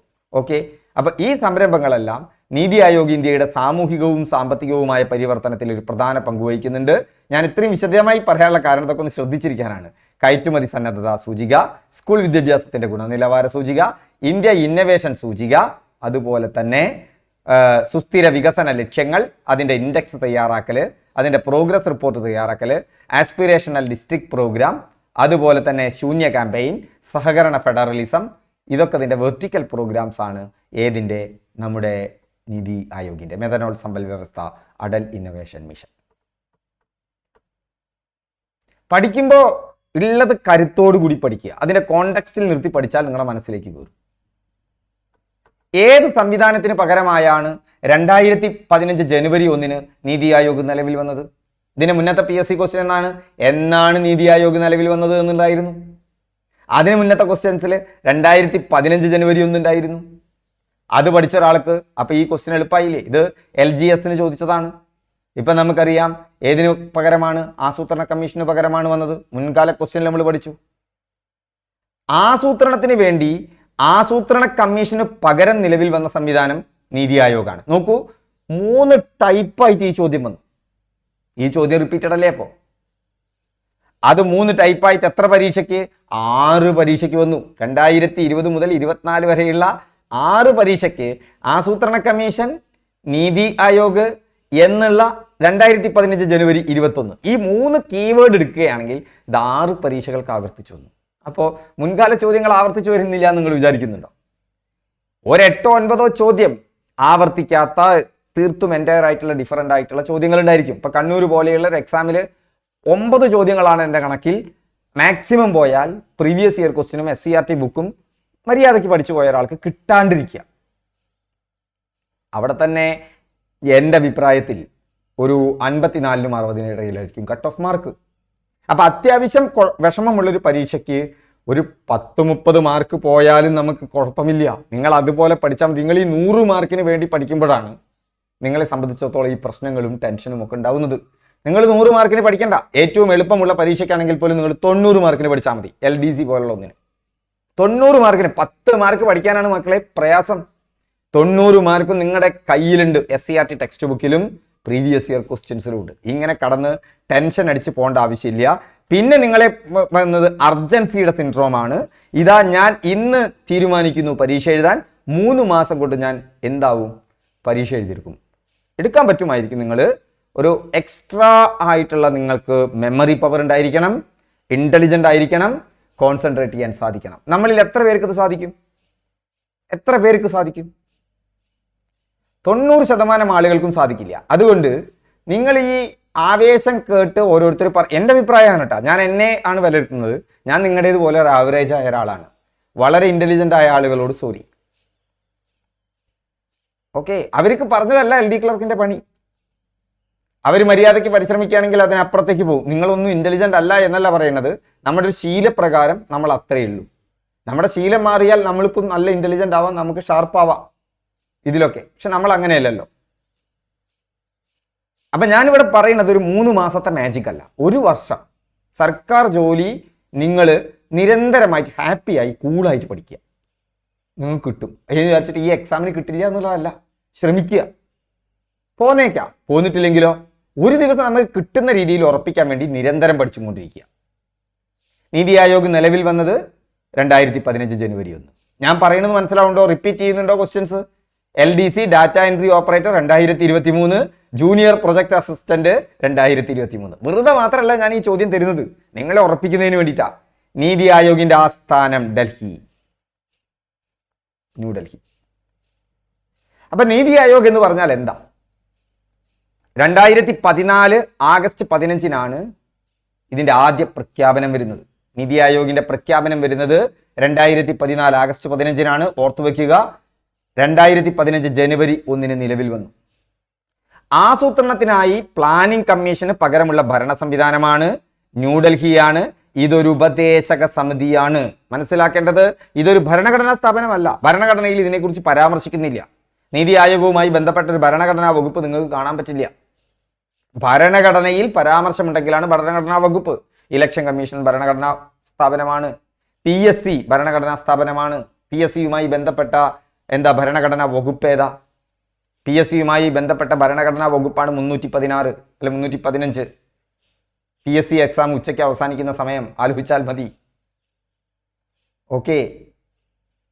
സ്റ്റേറ്റ് ഇലക്ഷൻ കമ്മീഷൻ 243 ഭരണഘടനയുടെ ആർട്ടിക്കിൾ. സംസ്ഥാന ധനകാര്യ കമ്മീഷൻ, ഇതെല്ലാം തന്നെ ഭരണഘടനാ സ്ഥാപനങ്ങളാണ്. എന്നാൽ നീതി ആയോഗ് ഒരു ഭരണഘടനാ സ്ഥാപനമല്ല, അതൊരു ഉപദേശക സമിതിയാണ്. ഉപദേശക സമിതി എന്ന് പറഞ്ഞാൽ ഉപദേശം ചെയ്യാനേ പറ്റുള്ളൂ, ഒരു അലോക്കേഷൻ ഒന്നും ഇല്ല അതിന്. അതുകൊണ്ട് തന്നെ അതിന് സംസ്ഥാനങ്ങൾക്ക് സാമ്പത്തികം അനുവദിക്കാൻ പറ്റുമോ? പറ്റില്ല. അതൊരു ഉപദേശക സമിതിയാണ്, അഡ്വൈസറി ബോഡിയാണ്. ഇന്ത്യയുടെ തിങ്ക് ടാങ്ക് എന്നറിയപ്പെടും. ഇത് ഇന്ത്യയുടെ തിങ്ക് ടാങ്കാണ്. ആദ്യ സമ്മേളനം 2015 ഫെബ്രുവരി 28 ടീം ഇന്ത്യ എന്നറിയപ്പെടുന്നു ഈ സമ്മേളനം. ഇതൊന്ന് ഓർത്തു വെക്കുക. 2014 ആഗസ്റ്റ് 15 ആദ്യ നിർദ്ദേശം, ആദ്യ പ്രഖ്യാപനം 2015 ജനുവരി 1 വരുന്നു. ആദ്യ സമ്മേളനം 2015 ഫെബ്രുവരി 8. ഇത് ടീം ഇന്ത്യ എന്ന പേരിൽ അറിയപ്പെടുന്നു. എന്തുകൊണ്ടാ? നീതി ആയോഗുമായി ബന്ധപ്പെട്ട് വളരെ ആഴത്തിലുള്ള ക്വസ്റ്റ്യൻസ് വരുന്നു. അതുകൊണ്ട് തന്നെ ആ സബ്ജക്റ്റുമായി ബന്ധപ്പെട്ട ആഴത്തിൽ ക്വസ്റ്റ്യൻ വരുന്നുണ്ട്. നീതി ആയോഗിന്റെ ആദ്യത്തെ വൈസ് ചെയർമാൻ ആരാണ്? അരവിന്ദ് പനഗരിയാണ്. ഓർത്തു വെക്കണേ, അരവിന്ദ് പനഗരിയ നീതി ആയോഗിന്റെ ആദ്യത്തെ വൈസ് ചെയർമാൻ. നീതി ആയോഗ് സുസ്ഥിര വികസന സൂചിക 2020-21 ഒന്നാമതെത്തിയ സംസ്ഥാനം കേരളമാണ്. 2020-21 അതിനുശേഷം ഗ്രോത്ത് ഇൻഡെക്സ് വേറെ വന്നിട്ടുണ്ട്. അതിൽ സംസ്ഥാനങ്ങളുടെ മൊത്തം പ്രകടനത്തെക്കുറിച്ച് പറയുന്നില്ലെങ്കിലും ഓരോരോ മേഖലയിലും 16 മേഖലയിലുമുള്ള പ്രകടനത്തെക്കുറിച്ച് പറയുന്നുണ്ട്. 2023 വന്ന അതിനെക്കുറിച്ച് നമുക്ക് പിന്നീട് പഠിക്കാം, ഈ ക്ലാസ്സിൽ തന്നെ പഠിക്കാം. നീതി ആയോഗിന്റെ സുസ്ഥിര വികസന സൂചിക 2023-24 സുസ്ഥിര വികസന ലക്ഷ്യങ്ങൾ, സസ്റ്റൈനബിൾ ഡെവലപ്മെന്റ് നേടുന്നതിൽ ഇന്ത്യയിലെ സംസ്ഥാനങ്ങളും കേന്ദ്രഭരണ പ്രദേശങ്ങളും എത്രത്തോളം പുരോഗതി കൈവരിച്ചിട്ടുണ്ട് എന്ന് നമ്മൾ പറഞ്ഞില്ലേ. നീതി ആയോഗ് എന്ന് പറഞ്ഞാൽ സംസ്ഥാനത്തിന്റെയും കേന്ദ്രത്തിന്റെയും പുരോഗതി ട്രാക്ക് ചെയ്യുന്ന ഒരു സംവിധാനമാണ്. അതുമായി ബന്ധപ്പെട്ട് റാങ്കും കൽപ്പിക്കും. അതാണ് സുസ്ഥിര വികസന സൂചിക. നോക്കൂ, കണക്ട് ചെയ്ത് പഠിക്കുമ്പോൾ തന്നെ, കൺസെപ്റ്റ് മനസ്സിലാക്കി പഠിക്കുമ്പോൾ തന്നെ എത്ര എളുപ്പമായി പോകുന്നു. അപ്പൊ ദാരിദ്ര്യ നിർമ്മാർജ്ജനം, നോ പോവർട്ടി, അത് തമിഴ്നാടും ദാദ്ര നഗർ ഹവേലി ദമൻ ദിയു ദാരിദ്ര്യ നിർമ്മാർജ്ജനത്തിൽ മുന്നിട്ട് നിൽക്കുന്നത്. വിശപ്പുരഹിത ലോകം കേരളവും പുതുച്ചേരിയും. ആദ്യം പറയുന്നത് സീറോ ഹങ്കർ, ആദ്യം പറയുന്നത് സംസ്ഥാനം, രണ്ടാമത് പറയുന്നത് കേന്ദ്രഭരണ പ്രദേശം. ആരോഗ്യം ഗുജറാത്തും ഡൽഹിയും. വിദ്യാഭ്യാസത്തിൽ 2 പേരുണ്ട്, കേരളവും ഡൽഹിയും. ലിംഗസമത്വത്തിൽ നാഗാലാൻഡ് മുന്നിലാണ്, ലക്ഷദ്വീപ് മുന്നിലാണ്. ശുദ്ധജലവും ശുചിത്വത്തിലും ഗോവയും ആൻഡമാൻ നിക്കോബാർ ദ്വീപുകളുമാണ് മുന്നിൽ. മികച്ച പ്രകടനം കാഴ്ചവെച്ചവർ ഉത്തരാഖണ്ഡ്, കേരളം, തമിഴ്നാട്, ഗോവ, ഹിമാചൽ പ്രദേശ് തുടങ്ങിയ സംസ്ഥാനങ്ങളാണ് മികച്ച പ്രകടനം കാഴ്ചവെച്ചത്. ബീഹാർ, ജാർഖണ്ഡ്, നാഗാലാൻഡ്, മേഘാലയ, അരുണാചൽ പ്രദേശ് തുടങ്ങിയ സംസ്ഥാനങ്ങൾ പിന്നിലാണ്. ചണ്ഡീഗഡും ജമ്മു കാശ്മീരും പുതുച്ചേരിയും ആൻഡമാൻ നിക്കോബാർ ദ്വീപുകളും ഡൽഹിയും എന്നിവ മികച്ച പ്രകടനം കാഴ്ചവെച്ച കേന്ദ്രഭരണ പ്രദേശങ്ങളിൽ ഉൾപ്പെടുന്നുണ്ട്. ദേശീയ ബഹുമുഖ ദാരിദ്ര്യ സൂചിക 2023. എന്താണ് ഈ ദേശീയ ബഹുമുഖ ദാരിദ്ര്യ സൂചിക? MPI എന്ന് പറയുന്നത് മൾട്ടിപ്പിൾ പവർട്ടി ഇൻഡെക്സ്. പവർട്ടിക്ക് പല ഘടകങ്ങളുണ്ട്. ദാരിദ്ര്യം എന്ന് പറഞ്ഞാൽ വെറുതെ ഒരു സാമ്പത്തിക ബുദ്ധിമുട്ട് മാത്രമല്ല, പല ഘടകങ്ങളാൽ സ്വാധീനിക്കപ്പെട്ടതാണ്. അപ്പോൾ അത് അളക്കാൻ ആരോഗ്യം, വിദ്യാഭ്യാസം, ജീവിത നിലവാരം എന്നീ 3 പ്രധാന മേഖലകളിലെ 12 സൂചകങ്ങൾ ഉപയോഗിക്കുന്നുണ്ട്. ആരോഗ്യം, വിദ്യാഭ്യാസം, ജീവിത നിലവാരം. നിങ്ങളൊന്ന് ആലോചിച്ച് നോക്കുക, നിങ്ങളുടെ ജീവിതത്തിൻ്റെ, ആരോഗ്യത്തിൻ്റെ, വിദ്യാഭ്യാസത്തിൻ്റെ ഒക്കെ നിലവാരം നിങ്ങളുടെ ദാരിദ്ര്യത്തെ സൂചിപ്പിക്കുന്നുണ്ട്. നിങ്ങൾ ദരിദ്രനായി തുടരുന്നത് കുറച്ചൊക്കെ വ്യവസ്ഥിതിയുടെ പ്രശ്നമായിരിക്കാം, പക്ഷെ കുറേയൊക്കെ എൻ്റെ അഭിപ്രായത്തിൽ നിങ്ങളുടെ കൂടി സമീപനത്തിൻ്റെ പ്രശ്നമാണ്. ഓക്കെ, ഇപ്പം ടൈമില്ല എന്ന് എന്നോട് പലരും പറയും. യഥാർത്ഥത്തിൽ അവർക്ക് ടൈമുണ്ട്, ടൈം ഇല്ലാത്തതൊന്നുമല്ല. നിങ്ങളെക്കാൾ ദുരിതത്തിലും പ്രശ്നത്തിലുമുള്ളവർ ടൈം കണ്ടെത്തുന്നുണ്ട്.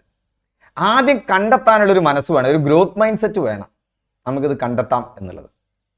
ഓക്കെ, അപ്പോൾ തന്നെത്താൻ ടൈം വരും. നമ്മുടെ കോഴ്സിൽ ആ ഗ്രോത്ത് മൈൻഡ് സെറ്റ് നിങ്ങളിലേക്ക് ഉണ്ടാക്കിക്കൊണ്ടിരിക്കും. പിന്നെ വൾണറബിൾ ആവാനുള്ള, അതായത് നമുക്ക് നമ്മുടെ പോരായ്മകളെ അംഗീകരിക്കാനും അത് എക്സ്പോസ്ഡ് ആയാൽ അങ്ങനെ ആയിക്കോട്ടെ ഞാനതിനെ ഒരു നാൾ കവർ ചെയ്യും, ചില കാര്യങ്ങൾ എനിക്ക് പരിഹരിക്കാൻ പറ്റില്ല, പക്ഷെ ചിലതിൽ ഞാൻ മിടുക്കനാണ് എന്ന് പറയാനുള്ളൊരു ധൈര്യം ഉണ്ടല്ലോ. പലപ്പോഴും നമ്മൾ നമ്മുടെ ചില പോരായ്മകളെ മറച്ചു വെച്ച് ആളുകളുടെ മുന്നിൽ ഇല്ലാത്തത് കാണിക്കും. ഭീരുക്കളാണ് അവർ വലിയ പ്രതിസന്ധിയിലേക്കാണ് പുതിയ കാലത്ത് പോകുന്നത്. കാരണം അത്രമാത്രം നമ്മൾ എപ്പോഴും തുറന്നു കാട്ടപ്പെടാൻ പറ്റാവുന്ന ഒരു കാലമാണ്. നിങ്ങൾ വിചാരിക്കണ്ട, പലരും പറയുക ജാതി അവസാനിക്കില്ല, ഉച്ചനീചത്വങ്ങൾ അവസാനിക്കില്ല, ഇതൊക്കെ വെറുതെ പറയുകയാണ്. കൂടുതൽ അവസാനിച്ചു കൊണ്ടിരിക്കുന്നതാണെന്നാണ് എനിക്ക് തോന്നിയിട്ടുള്ളത്. അത് ടെക്നോളജി അതിനെ അങ്ങനെ മാറ്റിമറിക്കുന്നുണ്ട്. അപ്പം നമ്മുടെ ദൗർബല്യങ്ങൾ, നമ്മുടെ പോരായ്മകൾ, ഇതെപ്പോൾ വേണമെങ്കിലും നമ്മൾ ഉണ്ട് എന്ന് പറഞ്ഞാൽ അതെപ്പോൾ വേണമെങ്കിലും ടെസ്റ്റ് ചെയ്യപ്പെടാൻ പറ്റാവുന്ന ഒരു കാലഘട്ടത്തിലാണ്. അപ്പം അത് വെറുതെ ഉണ്ട് എന്ന് പറയണ്ട. നമ്മുടെ പോരായ്മകളെ നമ്മൾ തുറന്ന് വിളിച്ചു പറയണ്ട, ഇങ്ങനെ പോരായ്മ ഉണ്ട് എന്നുള്ളത്, പക്ഷെ ഇല്ലാത്തത് ഉണ്ട് എന്ന് കാണിക്കണ്ട. അത് നമ്മുടെ പോരായ്മ തന്നെയാണ്. നമ്മളെ അങ്ങനെയുണ്ട് അംഗീകരിക്കണം. നമ്മുടെ പക്ഷെ നമുക്ക് ചില സ്ട്രെങ്ത്തും ഉണ്ട്. ഇതൊക്കെ അംഗീകരിച്ചാൽ, ഇതൊരു മൈൻഡ് സെറ്റാണ്, ഒരു മാനസിക ഭാവമാണ്. ഇത് അംഗീകരിച്ചാൽ തന്നെത്താൻ നമുക്ക് സമയം ഉണ്ടായി വരും.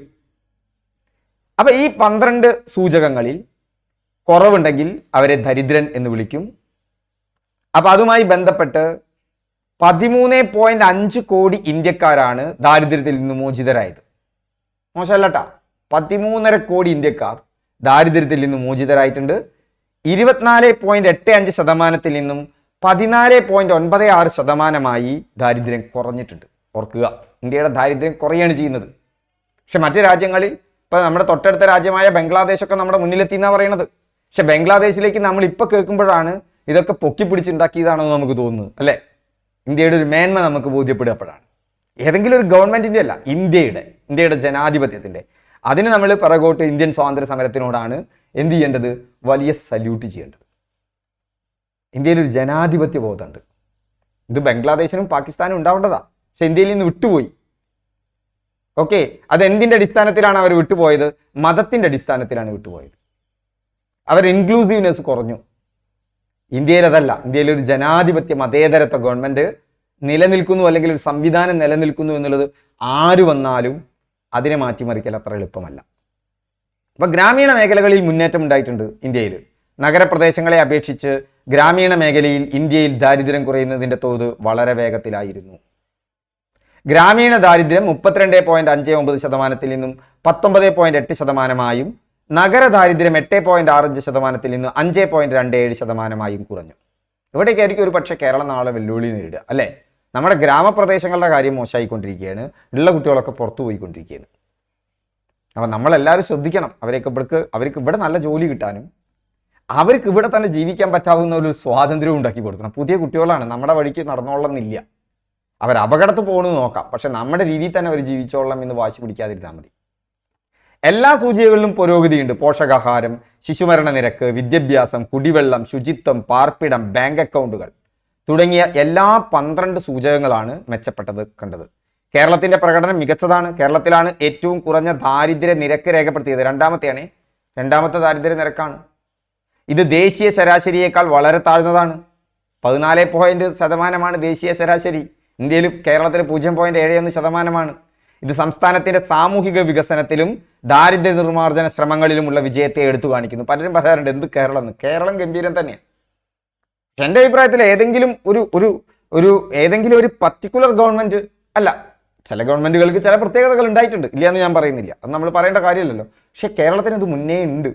ഈ സൂചികകളിലൊക്കെ തന്നെ കേരളം സ്വാതന്ത്ര്യത്തിന് മുന്നെയാണ്. പക്ഷെ പിന്നീടുള്ള ഗവൺമെന്റുകളുടെ പങ്കും വഹിച്ചിട്ടുണ്ട്. അതുകൊണ്ട് മലയാളി എന്നുള്ള നിലയിൽ നമുക്ക് അഭിമാനിക്കാട്ടോ. നമുക്ക് ചില പോരായ്മകളൊക്കെ ഉണ്ട്. ഓക്കെ, ഇത് കേരളമാണ് എന്ന് പറയാൻ നമ്മൾ നിൽക്കൊന്നും വേണ്ട. നമ്മൾ മലയാളിയാണ്, നമുക്കൊരു അന്തസ്സുണ്ട്, നമ്മളുടെ മേന്മ നമ്മുടെക്കുള്ളതാണ്. മറ്റ് സംസ്ഥാനങ്ങൾക്ക് പല മേന്മകളുണ്ടോ എന്ന് നമുക്കില്ലേ. ശുദ്ധജല ലഭ്യത, ഇത് വെച്ചിട്ട് മലയാളി മോശമല്ല. ശുചിത്വമുള്ള കുടിവെള്ളം ലഭ്യമാക്കുന്നതിൽ കേരളം മികച്ച പ്രകടനം കാഴ്ചവെച്ചു. ഓക്കെ, ശുദ്ധജല ലഭ്യതയുടെ കാര്യത്തിൽ. മറ്റ് മേഖല വിദ്യാഭ്യാസത്തിൽ നമ്മൾ മുന്നിലാണ്. നമ്മൾ നേരത്തെ കണ്ടല്ലോ. ആരോഗ്യത്തിൽ നമ്മൾ 1-ാം സ്ഥാനത്താണ്. ജീവിത നിലവാരത്തിൽ നമ്മൾ 1-ാമത് തന്നെയാണ്. ഉയർന്ന സാക്ഷരതാ നിരക്ക്, മെച്ചപ്പെട്ട ആരോഗ്യ സൂചകങ്ങൾ, മെച്ചപ്പെട്ട അടിസ്ഥാന സൗകര്യങ്ങൾ, ഇതൊക്കെ ഒന്ന് ഓർത്തു വെക്കണം. പ്രസ്താവന ടൈപ്പ് ചോദ്യം വന്നാൽ അടിച്ചു മിന്നണം. ആരോഗ്യം, വിദ്യാഭ്യാസം, ജീവിത നിലവാരം എന്നതിലെ 12 മാനദണ്ഡങ്ങൾ. ഏറ്റവും കൂടുതൽ ദാരിദ്ര്യം ബീഹാറിലാണ് കേട്ടോ. ഏറ്റവും കൂടുതൽ ദാരിദ്ര്യമുള്ളത് ഏതാ? ബീഹാർ. ബീമാരു എന്നാ പണ്ട് തന്നെ പറയാ. ബീഹാർ, മധ്യപ്രദേശ്, ഉത്തർപ്രദേശ്, രാജസ്ഥാൻ. ഈ ബിമാരുമാണ് പണ്ടും ഈ പിറകിൽ, അതിലിപ്പോഴും ബീഹാറിൽ പിറകിലാണ്. കേന്ദ്രഭരണ പ്രദേശം ദാദ്ര ഹവേലിയും ദാമൻ ദിയുമാണ്. ഏറ്റവും കുറവ് ദാരിദ്ര്യം ഗോവയാണ് ഒന്നാമത്, രണ്ടാം സ്ഥാനത്ത് കേരളമുണ്ട്. കേന്ദ്രഭരണ പ്രദേശം പുതുച്ചേരിയാണ്. ദാരിദ്ര്യമില്ലാത്ത ഏക ജില്ല നമ്മുടെ നാട്ടിലാടോ എറണാകുളം. ഏറ്റവും കൂടുതൽ പോഷകാഹാരക്കുറവ് സംസ്ഥാനം ബീഹാറാണ്. കേന്ദ്രഭരണ പ്രദേശം ദാദ്ര നഗർ ഹവേലി ദാമൻ ദിയു. നോക്കൂ, ബീഹാർ എല്ലാ കാര്യത്തിലും പറയില്ല. ഏറ്റവും കൂടുതൽ പോഷകാഹാരക്കുറവ്, ഏറ്റവും കുറവ് പോഷകാഹാരം സിക്കിമാണ്. എന്നാൽ കേന്ദ്രഭരണ പ്രദേശം പുതുച്ചേരിയാണ്. നമ്മുടെ സംസ്ഥാനത്ത് ഏറ്റവും ദാരിദ്ര്യം കൂടിയ ജില്ല കഷ്ടം വയനാട് തന്നെയാണ് അല്ലേ. പ്രകൃതി ദുരന്തവും എല്ലാം അവരെ വലക്കിയാണ്. ശിശുമരണ നിരക്ക് ഏറ്റവും കൂടുതലുള്ള സംസ്ഥാനം ഏതാ? ബീഹാർ. അപ്പൊ പിറകിൽ ആരാണെന്ന് ചോദിച്ചാൽ ബീഹാർ. ശിശുമരണ നിരക്ക് ഏറ്റവും കുറവുള്ള സംസ്ഥാനം കേരളം അല്ലേ. കേരളത്തിന് അങ്ങനത്തെ ഒരു കാഴ്ചപ്പാടുണ്ട് അല്ലേ. എന്തൊക്കെ പറഞ്ഞു കഴിഞ്ഞാലും നമ്മുടെയൊക്കെ വീടുകളിലെ പ്രസവം ആശുപത്രികളിലെത്തി സുരക്ഷിതമായി. ശിശുമരണ നിരക്ക് ഏറ്റവും കുറവുള്ള കേന്ദ്രഭരണ പ്രദേശം പുതുച്ചേരിയാണ്. നീതി ആയോഗിന്റെ ആദ്യ അധ്യക്ഷൻ, പ്രഥമ അധ്യക്ഷൻ നരേന്ദ്രമോദി. നിലവിലെ അധ്യക്ഷൻ നരേന്ദ്രമോദിയാണ്. കാരണം നീതി ആയോഗിന്റെ ചെയർമാൻ എന്ന് പറയുന്നത് ആരാണ്? നീതി ആയോഗിന്റെ ചെയർമാൻ എന്ന് പറയുന്നത് പ്രധാനമന്ത്രിയാണ്. ഓക്കെ, അപ്പോൾ ഞാൻ എന്താ പറയുന്നത് വെച്ചാൽ ഈ ചോദ്യങ്ങളൊക്കെ ഇവിടുന്ന് വന്നു. നമുക്ക് ഇനിയും ചോദ്യങ്ങളുണ്ട്. ഒരു ചെറിയ ഇടവേള നമ്മുടെ കോഴ്സിനെ കുറിച്ചൊന്ന് പറയാം. ഈ ചോദ്യങ്ങളൊക്കെ എവിടുന്നാണ് വരുന്നത് നിങ്ങൾ കൃത്യമായി മനസ്സിലാക്കി. ചോദ്യങ്ങൾ വരുന്നത് മുഴുവൻ എവിടെ നിന്നാണ്? അധിക ചോദ്യങ്ങളും 90% ചോദ്യങ്ങളും വരുന്നത് എവിടെ നിന്നാണ് വരുന്നത്? പ്രീവിയസ് ഇയർ ക്വസ്റ്റ്യൻസ്, അതല്ലെങ്കിൽ SCERT ടെക്സ്റ്റ് ബുക്കിൽ നിന്നാണ്. അപ്പം പഠിക്കേണ്ടത് മാത്രം പഠിച്ചു പോയാൽ മതി നിങ്ങൾ. അപ്പം നിങ്ങൾ ചോദിക്കും, ചില ചോദ്യങ്ങൾ വന്നാലോ നിങ്ങൾ ഉത്തരം എഴുതണ്ടോ? അതിനുവേണ്ടി നിങ്ങൾ എന്തിനീ പെടാപ്പാട് പെടുന്നു? നിങ്ങൾക്ക് ഒരു അക്കാദമിക് ഇൻട്രസ്റ്റ് ഉണ്ടെങ്കിൽ അതൊക്കെ പഠിച്ചോ, അല്ലെങ്കിൽ പഠിക്കണ്ട. ഓക്കെ, ഇതിൽ ഒതുങ്ങി നിന്ന് പഠിച്ചാൽ തന്നെ നിങ്ങൾ റാങ്ക് ലിസ്റ്റിലെത്തും. ഇപ്പോൾ കണ്ണൂരത്തെ കഴിഞ്ഞ പ്രാവശ്യം എനിക്ക് തോന്നുന്നു കണ്ണൂർ 75 ഏറ്റവും ഉയർന്ന മാർക്ക്. കണ്ണൂർ തന്നെയാണ് തോന്നുന്നു, അതോ തിരുവനന്തപുരമാണ്. 75 ടു 80 82 ഏറ്റവും ഉയർന്ന മാർക്ക്, ഒന്നാം റാങ്കുകാരൻ. കണ്ണൂരിൽ 60 ആൾ അഡ്വൈസ് ചെയ്യപ്പെട്ടിട്ടുണ്ടെന്നാണ് ഞാൻ വിചാരിക്കുന്നത്. 60 മാർക്കുള്ള ആൾ ഇപ്പോൾ ആൾറെഡി അഡ്വൈസ് ചെയ്യപ്പെട്ടു.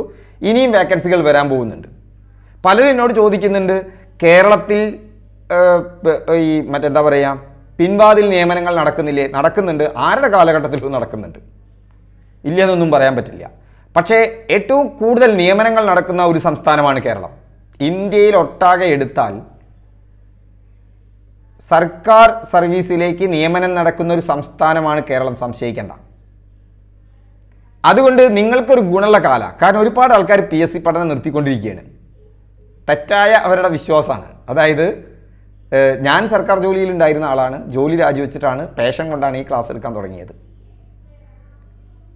അപ്പോൾ ഈ 2000 മുതൽ കേൾക്കുന്നതാണ് സർക്കാർ ജോലി അവസാനിക്കാനൊന്നും പോകുന്നില്ല. ഒന്നാമത് സംഘടിത വർഗമാണ് സംസ്ഥാന സർക്കാർ ജീവനക്കാർ.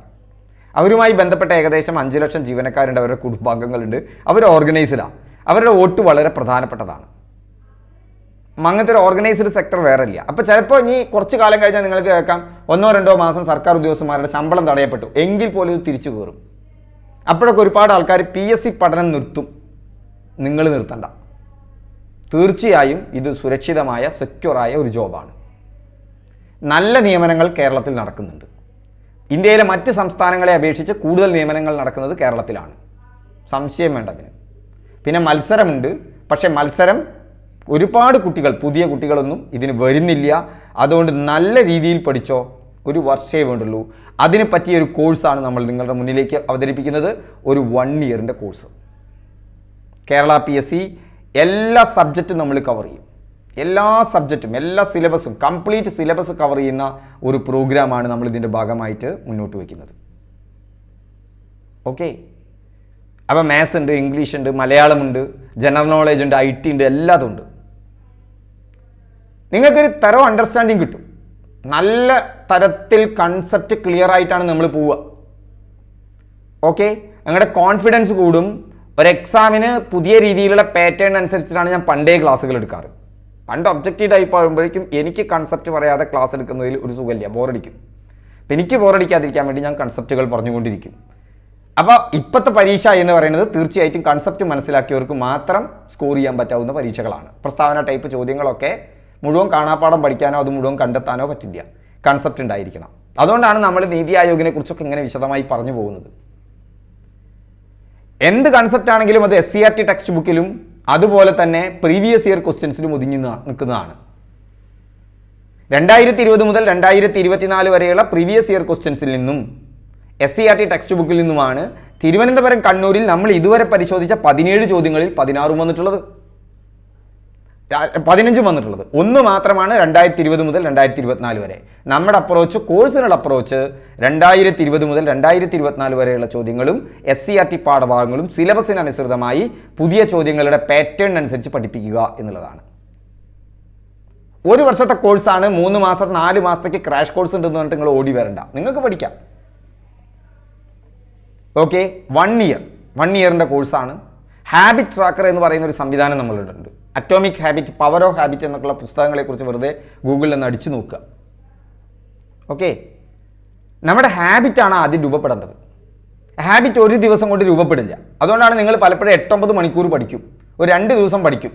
പുത്തനച്ചി പുരപ്പുറം തൂക്കും എന്ന് പറയും പണ്ടുള്ള ആൾക്കാർ. തിരുവനന്തപുരത്തിലെ ഒരു ശൈലിയാണ് അല്ലേ. വലിയ ആവേശമായിരിക്കും തുടക്കത്തിൽ. അതൊരു സ്ത്രീ വിരുദ്ധമായ പ്രസ്താവനയാണ് അല്ലേ. ഞാൻ അറിയാതെ പറഞ്ഞു പോയി, സാരമില്ല. അപ്പോൾ ഒരു ഒരു ഒരു ഒരു കാര്യം ഒന്ന് ആലോചിച്ച് നോക്കൂ. ഇത് നിങ്ങളുടെയൊക്കെ ജീവിതത്തിലുണ്ടായിരിക്കും. വലിയ ആവേശത്ത് തുടങ്ങും, പിന്നെ ഇട്ട് വീഴും. ഇതിൻ്റെ പ്രശ്നം എന്ന് പറഞ്ഞു കഴിഞ്ഞാൽ നിങ്ങൾ ഈ ആദ്യം തന്നെ കയറി എന്ത് ചെയ്യണ്ട, അമിട്ട് പൊട്ടിക്കണ്ട. നിങ്ങൾ തൃശ്ശൂർ പൂരത്തിനൊക്കെ കണ്ടിട്ടുണ്ട്, ചെറിയ ചെറിയ പൊട്ടി ഇങ്ങനെ നിലയിൽ പൊട്ടി കയറണം. ഹാബിറ്റിൻ്റെ കാര്യത്തിൽ ഇത് വളരെ പ്രധാനപ്പെട്ടതാണ്. ഒരു ഹാബിറ്റ് മെല്ലെ രൂപപ്പെടും. അത് വിചാരിച്ചിട്ട് ഞാൻ 30 മിനിറ്റ് വെച്ച് പഠിച്ചു തുടങ്ങാനാണ് ഞാൻ പറയാം. തന്നെത്താൻ 3 മണിക്കൂർ 4 മണിക്കൂറിലേക്ക് എത്തി നോക്കും. നിങ്ങൾ നമ്മുടെ ക്ലാസ്സിൽ വന്ന ഓരോരുത്തരുടെ അനുഭവം പറയുന്നത് കേൾക്കാം നിങ്ങൾക്ക്. ഇപ്പോൾ നമുക്കൊരു ഹാബിറ്റ് ട്രാക്കർ ഉണ്ട്. കൃത്യമായിട്ട് എല്ലാ ദിവസവും ആ ഹാബിറ്റ് ട്രാക്കർ നിങ്ങളുടെ പോയിന്റ് സിസ്റ്റം അനലൈസ് ചെയ്തുകൊണ്ട് രാവിലെ നിങ്ങൾക്ക് ഇൻഫർമേഷൻ തരും. നിങ്ങളുടെ പഠനത്തിൽ ഇങ്ങനെ മാറ്റമാണ് വരുത്തേണ്ടത്. നമ്മുടെ ഹാബിറ്റ് ട്രാക്കർ നമ്മുടെ ഒരു വളരെ യുണീക്കായ ഒരു കാര്യമാണ് നമ്മുടെ കോഴ്സിൻ്റെ. സ്ട്രെസ് ഫ്രീ ലേണിംഗ് ആണ്. ഇപ്പം ചില കുട്ടികൾ എന്നോട് പറയും, മാഷെ പഠിക്കുമ്പോൾ ഉറക്കം വരികയാണ്. ഞാൻ പറയും, നിങ്ങൾ ഉറങ്ങിക്കോ. ജീവിതം ആഘോഷിക്കാനുള്ളതാണ്, ഉറക്കമൊഴിച്ച് പഠിക്കേണ്ടതൊന്നുമല്ല. ഇനി ആരെങ്കിലും 3 മാസം കൊണ്ട് ഇത് നേടിയെടുക്കണമെന്ന് വിചാരിച്ചിട്ട് ഉറക്കമൊഴിച്ച് പഠിക്കുന്നവരുണ്ടെങ്കിൽ പഠിച്ചോട്ടെ, എനിക്ക് കുഴപ്പമൊന്നുമില്ല. നേടിയെടുക്കുന്നവരുണ്ട്, പക്ഷേ 99% ഞാൻ എന്തായാലും അതിന് തയ്യാറല്ല. അപ്പം നിങ്ങൾക്ക് ഉറക്കം വരുമ്പോൾ ഉറങ്ങണം, ക്ലിയർ. പക്ഷെ നിങ്ങൾ ഉറങ്ങാതിരിക്കുന്നൊരു സമയം വരും മക്കളെ, സംശയം വേണ്ട. ഒരു ടൂറിന് പോണ സമയത്ത് തലേ ദിവസം രാത്രി നിങ്ങൾ ഉറങ്ങിയിട്ടുണ്ടോ? ഞാൻ കോൺഗ്രസ്സുകാരനല്ല കേട്ടോ, പക്ഷെ ഉമ്മൻചാണ്ടിയെക്കുറിച്ച് കേട്ടിട്ടുണ്ടോ നിങ്ങൾ? ഉറങ്ങാത്തൊരു മനുഷ്യനായിരുന്നു. അതെന്താണ്? ആ പാഷനാണ്. ഒരു സ്വപ്നം, ഒരു തീ, ഒരു കൃത്യമായ കാരണം ഈ PSC ജോലി കിട്ടുന്നതിന് വേണ്ടി നിങ്ങൾ കണ്ടെത്തി കഴിഞ്ഞാൽ നിങ്ങൾക്ക് ഉറക്കം വരില്ല, നിങ്ങൾക്ക് എനർജി വരും. നിങ്ങൾ പഠിക്കാതിരിക്കുമ്പോൾ ഉറങ്ങില്ല. പഠനം പോറടിക്കുമ്പോഴാണ് ഈ ഉറക്കം വരണതേ. അത് മാറും. ഒന്നിനു വേണ്ടി മരിക്കാൻ നമ്മൾ തയ്യാറാവുമ്പോൾ അത്തരമൊരു എൻവിറോൺമെൻറ്റിലേക്ക്, നിങ്ങളെ സ്വയം പ്രചോദിതരാക്കുന്ന ഒരു എൻവിറോൺമെൻറ്റിലേക്ക് നിങ്ങൾക്കൊരു ഗോൾ സെറ്റ് ചെയ്തുകൊണ്ട് ഒരു 2 മാസം കൊണ്ട് നിങ്ങളുടെ പഠനത്തെ തീർത്തും പരിഷ്കരിക്കുന്ന ഒരു പുതിയ ആവാസ വ്യവസ്ഥയിലേക്ക് നിങ്ങളുടെ ശീലങ്ങളെ അടക്കം മാറ്റിക്കൊണ്ട് പോകുന്ന ഒരു പ്രോഗ്രാമാണ് നമ്മുടേത്. 1 ഇയറിൻ്റെ സപ്പോർട്ടും ഉണ്ടായിരിക്കും. ലൈവ് ഇൻ്ററാക്റ്റീവ് ക്ലാസ്സസ് ആണ് നമ്മുടേത്. അതായത് ക്ലാസ് നടക്കുമ്പോൾ തന്നെ നമ്മൾ ക്വിസ് നടത്താൻ പറ്റും. നമുക്ക് ഒരു 10-20 മിനിറ്റ് പഠിച്ചാൽ ചില ക്ലാസ്സുകളിൽ നമ്മൾ അപ്പം തന്നെ നിങ്ങളോട് ക്വസ്റ്റ്യൻസ് ചോദിക്കും. ആ ക്വസ്റ്റ്യൻസ് ഒബ്ജക്റ്റീവ് ടൈപ്പ് ക്വസ്റ്റ്യൻസ് ആയിട്ട് ABCD എന്നുള്ള നിലയിൽ നിങ്ങളുടെ മുന്നിലെത്തും. നിങ്ങൾ മൊബൈലിൽ ക്ലിക്ക് ചെയ്താൽ മതി. റാങ്കുകൾ മാറി മറിയുന്നത് നിങ്ങൾക്ക് കാണാം. എത്രത്തോളം നിങ്ങൾ ക്ലാസ്സിൽ ശ്രദ്ധിക്കുന്നുണ്ട്, എൻ്റെ ക്ലാസ് എത്രത്തോളം ഗുണകരമാകുന്നുണ്ട് എന്നുള്ളതൊക്കെ എനിക്ക് തിരിച്ചറിയാം. നിങ്ങൾക്ക് സംശയം ചോദിക്കാം. ഇൻ്ററാക്റ്റീവ് ആയിട്ടുള്ള ലൈവ് ക്ലാസ്സുകളാണ്. സംശയങ്ങൾ അപ്പോൾ തന്നെ നിങ്ങൾക്ക് നേരിട്ട് ചോദിക്കാം. ബാച്ച് സിസ്റ്റമാണ്. അതായത് നിങ്ങൾ ജോയിൻ ചെയ്ത് കഴിഞ്ഞാൽ നിങ്ങളുടെ മുന്നിലെത്തുന്നവരുണ്ടാവും, നിങ്ങളുടെ പിന്നിലെത്തുന്നവരുണ്ടാവും. ഒരേ രീതിയിൽ പോകുന്ന ആളുകൾക്കാണ് ഇവിടെ ഒരു ബാച്ച്. നിങ്ങളുടെ പ്രോഗ്രസ്സിനനുസരിച്ചിട്ടാണ് നിങ്ങളെ ബാച്ചിൽ നിന്ന് മറ്റൊരു ബാച്ചിലേക്ക് മാറ്റുക. പോയിന്റ് സിസ്റ്റം ഉണ്ട്. ഓരോ ദിവസവും നമുക്കൊരു പോയിന്റ് സിസ്റ്റം ഉണ്ട്. ആ പോയിന്റ് സിസ്റ്റത്തിൽ നിങ്ങൾ 900 എത്തിക്കഴിഞ്ഞാൽ പിന്നീട് സ്ഥിരമായി 900-ൽ ഒരു 6 മാസം നിന്ന് കഴിഞ്ഞാൽ അത് കഴിഞ്ഞെഴുതുന്ന 10th ലെവൽ എക്സാം മുഴുവൻ നിങ്ങൾ ക്രാക്ക് ചെയ്യും. ഞാൻ ഗ്യാരണ്ടി തരാം. ഇല്ലെങ്കിൽ നമ്മൾ കോഴ്സിന് മേടിച്ച പൈസ 3 ഇരട്ടിയാക്കി തിരിച്ചു തരാം. നിങ്ങൾക്ക് എഗ്രിമെൻറ്റ് വേണോ? എഗ്രിമെൻറ്റ് ആപ്പിൻ്റെ ഭാഗത്ത് നിന്ന് കിട്ടും. ക്ലിയർ? ഡൗട്ട് ക്ലിയറിംഗ് സപ്പോർട്ട് ഉണ്ട്. നിങ്ങൾക്ക് നിരന്തരം ചോദ്യങ്ങൾ ചോദിക്കാം. ചോദിച്ച് നമുക്ക് പഠിക്കാം. എനിക്കൊരിക്കലും മടുക്കില്ല. നിങ്ങൾ എത്ര വേണമെങ്കിലും ലൈവ് ക്ലാസ്സിൽ ചോദിച്ചാൽ എനിക്ക് മടുക്കില്ല. അത്രത്തോളം ഞാൻ ഉത്തരം കിട്ടും. എത്ര ബേസിക്സ് വേണമെങ്കിലും പറഞ്ഞു തരും. ഇൻഡിവിജ്വൽ അറ്റൻഷൻ ഉണ്ടായിരിക്കും. തമാശക്കല്ല, ഇൻഡിവിജ്വൽ അറ്റൻഷൻ. ഓരോ വ്യക്തിക്കുമുള്ള നിർദ്ദേശം രാവിലെ തന്നെ കിട്ടും. നിങ്ങളെ വ്യക്തിപരമായി പരിഗണിച്ച് നിങ്ങളൊരു ചോദ്യം, ഒരു കാര്യം ചോദിച്ചു കഴിഞ്ഞാൽ 48 മണിക്കൂറിനുള്ളിൽ നിങ്ങൾക്ക് ഉത്തരമുണ്ടായിരിക്കും. എനിക്ക് ബോറടിക്കുന്നു, എനിക്കിന്ന് മൂഡ് ഓഫാണ്, എന്തും പറയാം. മനസ്സിലായില്ലേ? നിങ്ങൾ തന്നെത്താൻ മാറിക്കോളും. ഓക്കെ. Mock exams. എനിക്ക് മാത്സിൽ പ്രയാസമാണ്, ഹരണം അറിയണം, ഇന്ന വീഡിയോ കാണാൻ പറയും. മനസ്സിലായില്ല, വീണ്ടും ക്ലാസ് എടുത്ത് തരും. നിരന്തരമായിട്ട് മോക്ക് എക്സാം ഉണ്ടായിരിക്കും. യൂണിറ്റ് ടെസ്റ്റുകൾ ഉണ്ടായിരിക്കും. എല്ലാ ദിവസവും എക്സാമിൻ്റെ ഒരു കളിയായിരിക്കും. കൃത്യമായ PDF നോട്ടുകൾ നിങ്ങൾക്ക് കിട്ടും. വിബ്രൻ്റ് ആയൊരു കമ്മ്യൂണിറ്റി, ഒരു കുടുംബത്തിലേക്കാട്ടോ ക്ഷണിക്കുന്നത്. ഞങ്ങളൊരു കുടുംബമാണ്. ഓരോരുത്തരും പരസ്പരം സഹായിക്കുന്ന ഒരു കുടുംബം. ആ കുടുംബത്തിലേക്കാണ് നിങ്ങളെ സ്വാഗതം ചെയ്യുന്നത്. നിങ്ങളുടെ പ്രോഗ്രസ്സിനനുസരിച്ചുള്ള ബാച്ചുകളാണ്. നിങ്ങളുടെ പെർഫോമൻസ് അനാലിസിസ് നിങ്ങൾക്ക് ആപ്പിൽ കാണാം. രാവിലെ നിങ്ങൾക്ക് പെർഫോമൻസ് അനാലിസിസ് നമ്മൾ പറയും. നിങ്ങളുടെ പഠനം സമയം കൂടുകയാണോ കുറയുകയാണോ, നിങ്ങൾ ആവേശക്കാരനാണോ, അപ്പോൾ നമ്മൾ പറയും ആവേശക്കാരനാണ്. ആവേശക്കാരനല്ല നമുക്ക് വേണ്ടത്, കൺസിസ്റ്റൻസിയാണ് വേണ്ടത്, സ്ഥിരതയാണ് വേണ്ടത്. നമ്മൾ ഹാപ്പിയായി കൂളായിരിക്കണം, റിലാക്സ്ഡ് ആയിരിക്കണം, ഒപ്പം റെഡിയും ഫോക്കസ്ഡും ആയിരിക്കണം. Okay. Mentoring essential skills, time management പഠിക്കും നിങ്ങൾ. ഇമോഷണൽ കോഷ്യൻ്റ്, നിങ്ങളുടെ വൈകാരിക ക്ഷമതയെ, ഇതൊക്കെ നമ്മളെ ബാധിക്കും. വീട്ടിലെ ഒരാൾ നിങ്ങളോട് സഹകരിക്കുന്നില്ല, നിങ്ങളുടെ മൂടന്ന് പോയാൽ നിങ്ങളുടെ പഠനം കൊളാവും. അതെല്ലാം തന്നെ മാറ്റിക്കൊണ്ട് ഒരു 6ഓളം കീ എലമെൻസുകൾ ശ്രദ്ധിച്ചുകൊണ്ടുള്ള മെൻറ്ററിംഗ് ആണ് നമ്മുടേത്. കംപ്ലീറ്റ് സിസ്റ്റമാണ്. ഇതൊരു പരിപൂർണ സിസ്റ്റമാണ്. ടൈം പ്രൂവ്ഡ് ആണ്. ഇതിലൂടെ കുട്ടികൾ ഇംപ്രൂവ് ചെയ്യപ്പെടുന്നുണ്ട്. 2025 PSC റാങ്ക് ലിസ്റ്റിൽ ഏറ്റവും ഉയർന്ന റാങ്കിലെത്തിയ ഒരു ജോലി നിങ്ങൾ ആഗ്രഹിക്കുന്നുണ്ടോ? കൂളായി, റിലാക്സ്ഡായി, രസകരമായി പഠിച്ചു പോകാൻ നിങ്ങൾക്ക് താല്പര്യമുണ്ടോ? നിങ്ങൾക്ക് ജോയിൻ ചെയ്യാം. 3500 രൂപ വേണം. അതിന് പിശുക്കരുത്, കാരണം ഇതിന് പിന്നിൽ വലിയ എഫർട്ട് ഉണ്ട്. ഓക്കെ. അപ്പോൾ നമുക്കിനി ക്ലാസ്സിലേക്ക് തിരിച്ചു പോകാം. കോഴ്സിൽ ചേരാനുള്ള ലിങ്ക് തന്നിട്ടുണ്ട്. ഒന്നില്ലെങ്കിൽ എൻ്റെ നമ്പർ 8075963937 വാട്സപ്പ് മെസ്സേജ് ചെയ്യുക. അതല്ലെങ്കിൽ നിങ്ങൾ എന്ത് ചെയ്യുക, കോഴ്സിൻ്റെ ലിങ്ക് ഉണ്ട്, അതിന് 1200 രൂപയുള്ളൂ. മെൻറ്ററിംഗ് കൂടി കൂടിയിട്ടാണ് 3500 രൂപ എന്ന് പറയുന്നത്. അതിൽ ചേർന്നതിന് ശേഷം അപ്പോൾ ഞാൻ നിങ്ങളെ വിളിക്കും. എങ്ങനെ വേണമെങ്കിലും ചെയ്യാം. ഓക്കെ. നമുക്ക് വീണ്ടും ക്ലാസ്സിലേക്ക് പ്രവേശിക്കാം. അപ്പോൾ പ്രഥമ അധ്യക്ഷൻ നരേന്ദ്രമോദിയാണ്. നിലവിലെ അധ്യക്ഷൻ നരേന്ദ്രമോദി തന്നെയാണ്. പ്രഥമ ഉപാധ്യക്ഷൻ അരവിന്ദ് പനഗിരിയാണ്. രണ്ടാമത്തെ ഉപാധ്യക്ഷൻ എന്ന് ഓർത്തു വെക്കണം, രാജീവ് കുമാറാണ്. ഇപ്പോഴത്തെ അധ്യക്ഷൻ ഡോക്ടർ സുമൻ കെ ബെറിയാണ്.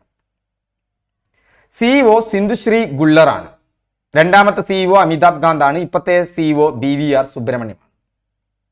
മറ്റ് പ്രധാന വിവരങ്ങൾ: നീതി ആയോഗിന്റെ വൈസ് ചെയർമാന് ഒരു കേന്ദ്ര ക്യാബിനറ്റ് മന്ത്രിയുടെ അതേ റാങ്കും പദവിയും ഉണ്ടായിരിക്കും. അരവിന്ദ് പനഗിരിയുടെ പുസ്തകം ഒന്ന് ഓർത്തു വെച്ചോളൂ, India the emerging giant. Amitabh കാന്തിന്റെ പുസ്തകങ്ങളാണ് ദ പാത്ത് ഹെഡും ബ്രാൻഡിംഗ് ഇന്ത്യയും. നീതി ആയോഗിനെ കുറിച്ചുള്ള പ്രസ്താവനകളിൽ ശരിയല്ലാത്തത് കണ്ടെത്തി എഴുതുക.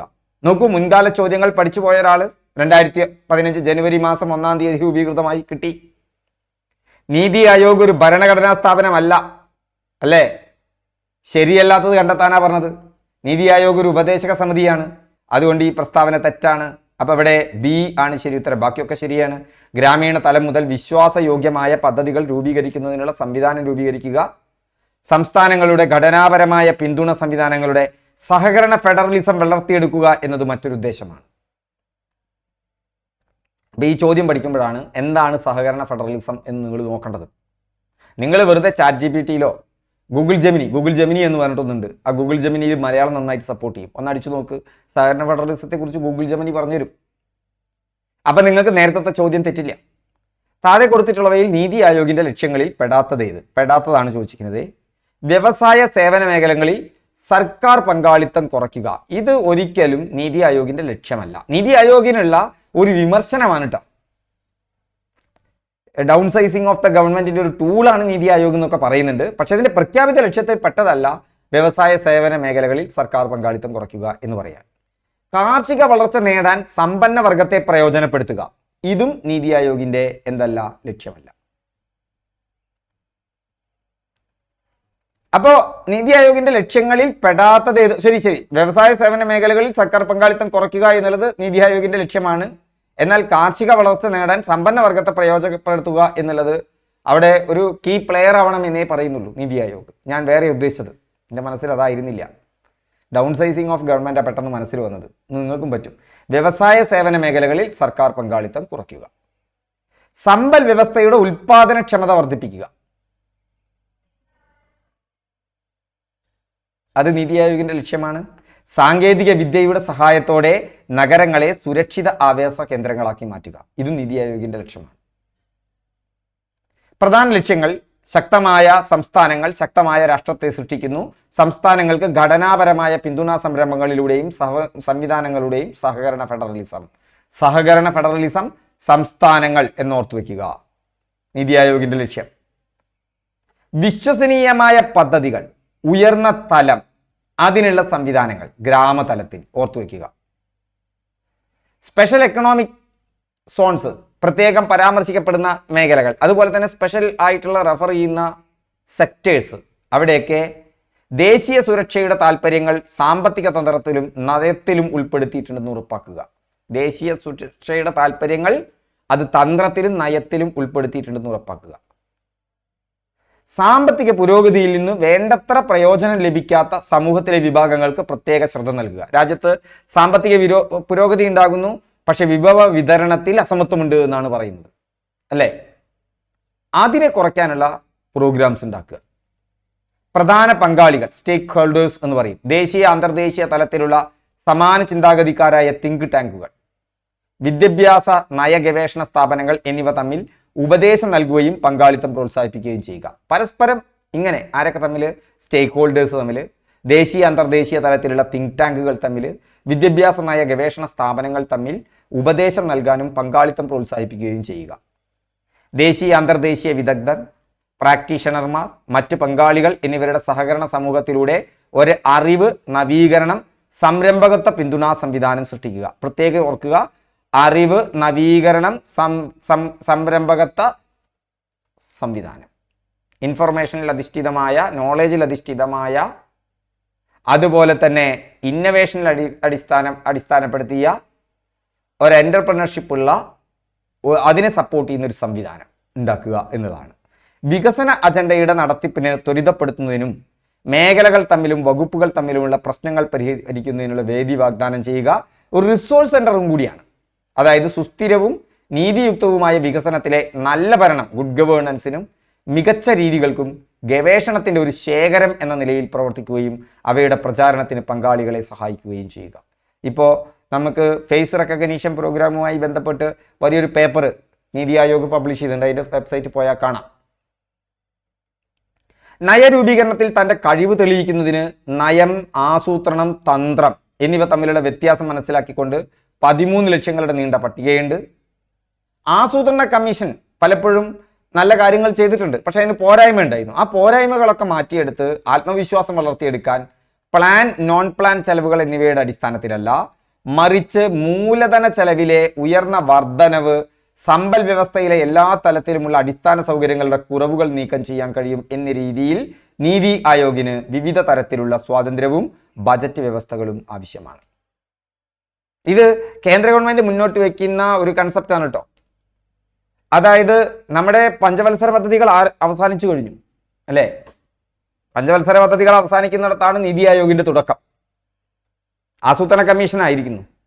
അപ്പോൾ അവർ പ്ലാൻ, നോൺ പ്ലാൻ ചെലവുകളൊക്കെ ഉണ്ടായിരുന്നു അതിൻ്റെ ഭാഗമായിട്ട്. ഇത് അതിൻ്റെ അടിസ്ഥാനത്തിലല്ല, മൂലധന ചെലവിലെ ഉയർന്ന വർധനവ്, സമ്പൽ വ്യവസ്ഥയിലെ എല്ലാ തലത്തിലുമുള്ള അടിസ്ഥാന സൗകര്യങ്ങളുടെ കുറവുകൾ നീക്കം ചെയ്യാൻ കഴിയും എന്നാണ് അതിൻ്റെ കൺസെപ്റ്റ്. അപ്പോൾ നീതി ആയോഗിന്റെ വികസന സൂചിക 2023-24 റിപ്പോർട്ടിൽ പരാമർശിച്ചിരിക്കുന്ന 17 ലക്ഷ്യങ്ങൾ ഏതൊക്കെയാണ്?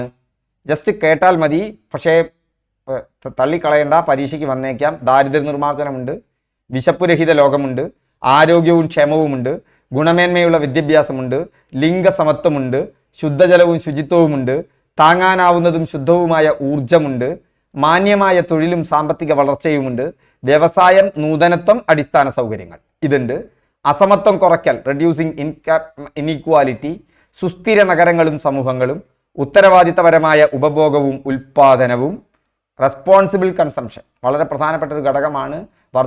നമ്മൾ ഇനി നടപ്പിലാക്കേണ്ട ഒരു ആശയമാണ്. കാലാവസ്ഥ, ക്ലൈമറ്റ് ആക്ഷൻ. ജലത്തിനടിയിലെ ജീവൻ വളരെ പ്രധാനപ്പെട്ടതാണ്. കരയിലെ ജീവനും പ്രധാനപ്പെട്ടതാണ്.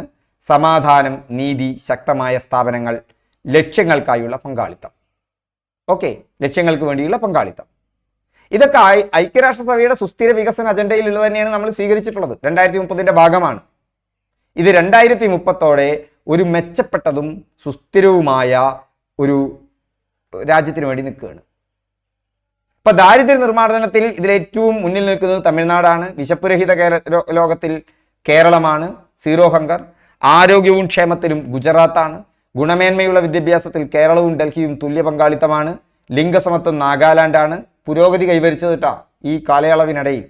ശുദ്ധജലവും ശുചിത്വത്തിലും ഗോവയാണ്. താങ്ങാനാവുന്നതും ശുദ്ധവുമായ ഊർജം ആന്ധ്രാപ്രദേശ്, അസം, ഗോവ, അങ്ങനെ പോകുന്നു. കേരളവും ഉണ്ടതിൽ. കേരളമുള്ള സ്ഥലങ്ങളൊക്കെ നന്നായിട്ടൊന്ന് ശ്രദ്ധിച്ചോളുണ്ടു. മാന്യമായ തൊഴിലും സാമ്പത്തിക വളർച്ചയും ഹിമാചൽ പ്രദേശ്. വ്യവസായം, നൂതനത്വം, അടിസ്ഥാന സൗകര്യങ്ങൾ ഗോവ. അസമത്വം കുറയ്ക്കൽ ഗോവ. സുസ്ഥിര നഗരങ്ങളും സമൂഹവും മഹാരാഷ്ട്ര. ഉത്തരവാദിത്തപരമായ ഉപഭോഗവും ഉൽപാദനവും ത്രിപുര. കാലാവസ്ഥാ നടപടി സിക്കിമും തമിഴ്നാട്ടിലുമുണ്ട്. ജലത്തിനടിയിലെ ജീവൻ പശ്ചിമ ബംഗാൾ. കരയിലെ ജീവൻ ജാർഖണ്ഡ്, ത്രിപുര. സമാധാനം, നീതി, ശക്തമായ സ്ഥാപനങ്ങൾ ഗുജറാത്ത്. കേന്ദ്രഭരണ പ്രദേശങ്ങൾ ഇതുപോലെ തന്നെ. ദാരിദ്ര്യ നിർമ്മാർജ്ജനത്തിൽ ദാദ്ര നഗർ ഹവേലി, ദാമൻ ദിയു. വിശപ്പുരഹിത ലോകത്തിൽ പുതുച്ചേരി. ആരോഗ്യവും ക്ഷേമത്തിനും ഡൽഹി. ലിംഗസമത്വം ലക്ഷദ്വീപ്. ശുദ്ധജലവും ശുചിത്വവും ആൻഡമാൻ നിക്കോബാർ ദ്വീപുകൾ. ഞാനിങ്ങനെ വായിച്ചു പോകുമ്പോൾ നിങ്ങൾ പേടിക്കേണ്ടത് എങ്ങനെ ഓർമ്മയിൽ വെക്കുക എന്നുള്ളത്. ഓർമ്മയിൽ വെക്കും. നിങ്ങളിതിനെ ലിസ്റ്റാക്കുക. ഇതിൻ്റെ മുന്നത്തെ ക്ലാസ്സിലൊക്കെ ഞാൻ എങ്ങനെയാണ് നമ്മൾ ഇതിന്ന് നെംനോണിക്സ് ഉണ്ടാക്കുക, എങ്ങനെയാണ് ഇതിന്ന് കഥകൾ ഉണ്ടാക്കുക, കഥകൾ ഉണ്ടാക്കുമ്പോൾ ഭാവനാസമ്പന്നമായ കഥകൾ ഉണ്ടാക്കുക.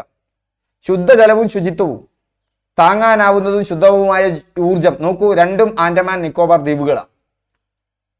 ആൻഡമാൻ നിക്കോബാർ ദ്വീപിലേക്ക് നിങ്ങൾ പോവുകയാണ്. നിങ്ങളുടെ കഥ ഇങ്ങനെ ത്രെഡ് വെച്ച് തുടങ്ങുക. നിങ്ങൾ ആൻഡമാൻ നിക്കോബാർ ദ്വീപിലേക്ക് പോവുകയാണ്. ഒരു ടൂറിന് പോവുകയാണ്. ഒറ്റയ്ക്കാണ് പോണത്. ഫാമിലി ആയിട്ടൊന്നും പോകാൻ പറ്റില്ല അവിടേക്ക്, അല്ലേ? അത് ലക്ഷദ്വീപിലേക്കൊക്കെ പോവാം. അവിടേക്ക് പോകുമ്പോൾ നിങ്ങൾ കടലിലൂടെയാണ് പോണത്. അപ്പൊ നിങ്ങൾ ശുദ്ധജലം കയ്യിൽ വെച്ചിട്ടുണ്ട്. എന്താ കാരണം? കടലിലൂടെയാണ് യാത്ര. ഓക്കെ, നിങ്ങൾ മനസ്സ് കാണണം. ആൻഡമാൻ നിക്കോബാർ ദ്വീപിലേക്ക് കാണണം. വേണമെങ്കിൽ മറ്റേ എന്തെടുക്കണം, നിങ്ങൾ മാപ്പ് എടുക്കണം. മറക്കില്ല, നിങ്ങൾ പഠിച്ചു നോക്ക്. അവിടേക്ക് പോകുമ്പോൾ നിങ്ങൾ എന്ത് കരുതിയിട്ടുണ്ട്? നിങ്ങൾ ഊർജം കരുതിയിട്ടുണ്ട്. എന്താ ഊർജം എന്ന് പറഞ്ഞു കഴിഞ്ഞാൽ, ഈ യാത്രയിൽ നിങ്ങൾ പുറത്തുനിന്നുള്ള ഭക്ഷണമൊന്നും കഴിക്കാൻ പോകുന്നില്ല. അവിടെ എത്തുന്നത് വരെ ആ ഊർജത്തിന് വേണ്ടി ഭക്ഷണം കരുതിയിട്ടുണ്ട്. അപ്പോൾ താങ്ങാനാവുന്നതും ശുദ്ധവുമായ ഊർജം, ശുദ്ധജലവും ശുചിത്വവും, അത് ആൻഡമാൻ നിക്കോബാർ ദ്വീപായി. ഇങ്ങനെ ഒരു കഥ ത്രെഡ് ഉണ്ടാക്കി കൊണ്ടുവരിക. അത് കഴിഞ്ഞതിന് ശേഷം നിങ്ങളിതൊരു നോട്ടിൽ എഴുതി വെക്കല്ലോ വൃത്തിയായിട്ട്. നോട്ടിൽ എഴുതി വെച്ചതിന് ശേഷം ഈ കഥ ഓർത്തെടുക്കാൻ നോക്കുക. കഥ ഒന്ന് ഓർത്തെടുത്തതിന് ശേഷം നിങ്ങളിത് കാണാതെ ഒരു പ്രാവശ്യം എഴുതി വെക്കുക. ചിലതൊക്കെ വിട്ടുപോയിട്ടുണ്ടാവും. അവിടെ ആ കഥയുടെ തന്തു ഒന്നും കൂടി ആലോചിച്ച് ഒന്നും കൂടി പുഷ്ടിപ്പെടുത്തി ഒരു 4-5 പ്രാവശ്യം ചെയ്തു നോക്ക്. നിങ്ങളുടെ മനസ്സിൽ നിന്ന് മായാൻ പോകുന്നില്ല. ഓക്കെ, പഠിക്കുക എന്ന് പറയുന്നത് ഒരു ആക്ടിവിറ്റി ആക്കി മാറ്റുക. ആക്ടിവിറ്റി ആക്കി മാറ്റി നോക്ക് ഈ കാണാപ്പാടം പഠിക്കുന്നതിന് പകരം. അപ്പോൾ മാന്യമായ തൊഴിലും സാമ്പത്തിക വളർച്ചയും ലഡാക്കാണ്. വ്യവസായ നൂതനത്വം, അടിസ്ഥാന സൗകര്യങ്ങൾ പുതുച്ചേരിയാണ്. അസമത്വം കുറയ്ക്കൽ പുതുച്ചേരിയാണ്. സുസ്ഥിര നഗരങ്ങളും സമൂഹങ്ങളും പുതുച്ചേരിയാണ്. ഉത്തരവാദപരമായ ഉപഭോഗവും ഉൽപാദനവും ജമ്മു കാശ്മീരാണ്. കാലാവസ്ഥ നടപടി ചണ്ഡീഗഡാണ്. കരയിലെ ജീവൻ ദാദ്ര നഗർ ഹവേലി, ദാമൻ ദിയു ആണ്. സമാധാനം, നീതി, ശക്തമായ സ്ഥാപനങ്ങൾ ലഡാക്ക്. ഓക്കെ, നീതി ആയോഗിന്റെ ലക്ഷ്യങ്ങളെക്കുറിച്ചുള്ള പ്രസ്താവനകളിൽ ശരിയായത് കണ്ടെത്തി എഴുതുക. സംസ്ഥാനങ്ങളുടെ സജീവ പങ്കാളിത്തത്തോടെ ദേശീയ വികസന മുൻഗണനകൾ, തന്ത്രങ്ങൾ എന്നിവ സംബന്ധിച്ച കാഴ്ചപ്പാട് വികസിപ്പിക്കുക. നമുക്കറിയാം, അത് ശരിയാണ്. നമ്മൾ നോക്കി, സംസ്ഥാനങ്ങളുമായുള്ള ഘടനാപരമായ പിന്തുണാ സംവിധാനങ്ങളിലൂടെ സഹകരണ ഫെഡറലിസം വളർത്തിയെടുക്കുക. അതും ശരിയാണ്. സാമ്പത്തിക പുരോഗതിയിൽ നിന്ന് വേണ്ടത്ര പ്രയോജനം ലഭിക്കാത്ത സമൂഹത്തിലെ വിഭാഗങ്ങൾക്ക് ശ്രദ്ധ നൽകുക. അതും ശരിയാണ്. സോ എന്താണ് ഇവിടെ ശരിയായിട്ടുള്ളത്? ആൻസർ പ്രസ്താവന 1, 2, 3 എല്ലാം ശരിയാണ് എന്നാട്ടാ. ശരിയല്ല എന്നല്ല, ഇവിടെ ഉത്തരം എല്ലാം ശരിയാണ് എന്നാണ്. ഓ സോറി, ഇത് സി ആണ് പ്രസ്താവന. ഇത് തെറ്റാണ്, ഇത് ശരിയാണ്. പ്രസ്താവന ഡി ആണ് ശരി. അപ്പൊ നീതി ആയോഗിന്റെ ലക്ഷ്യങ്ങൾ എന്തൊക്കെയാണ്? ഒരു ഉപദേശ തിങ്ക് ടാങ്ക് ആണ്. കേന്ദ്ര സംസ്ഥാന സർക്കാരുകൾക്ക് നയത്തിന്റെ പ്രധാന ഘടകങ്ങളിലുടനീളം പ്രസക്തമായതും തന്ത്രപരവുമായ സാങ്കേതികമായ ഉപദേശ നിർദ്ദേശങ്ങൾ നൽകുക. സഹകരണ ഫെഡറലിസം ഉണ്ട്.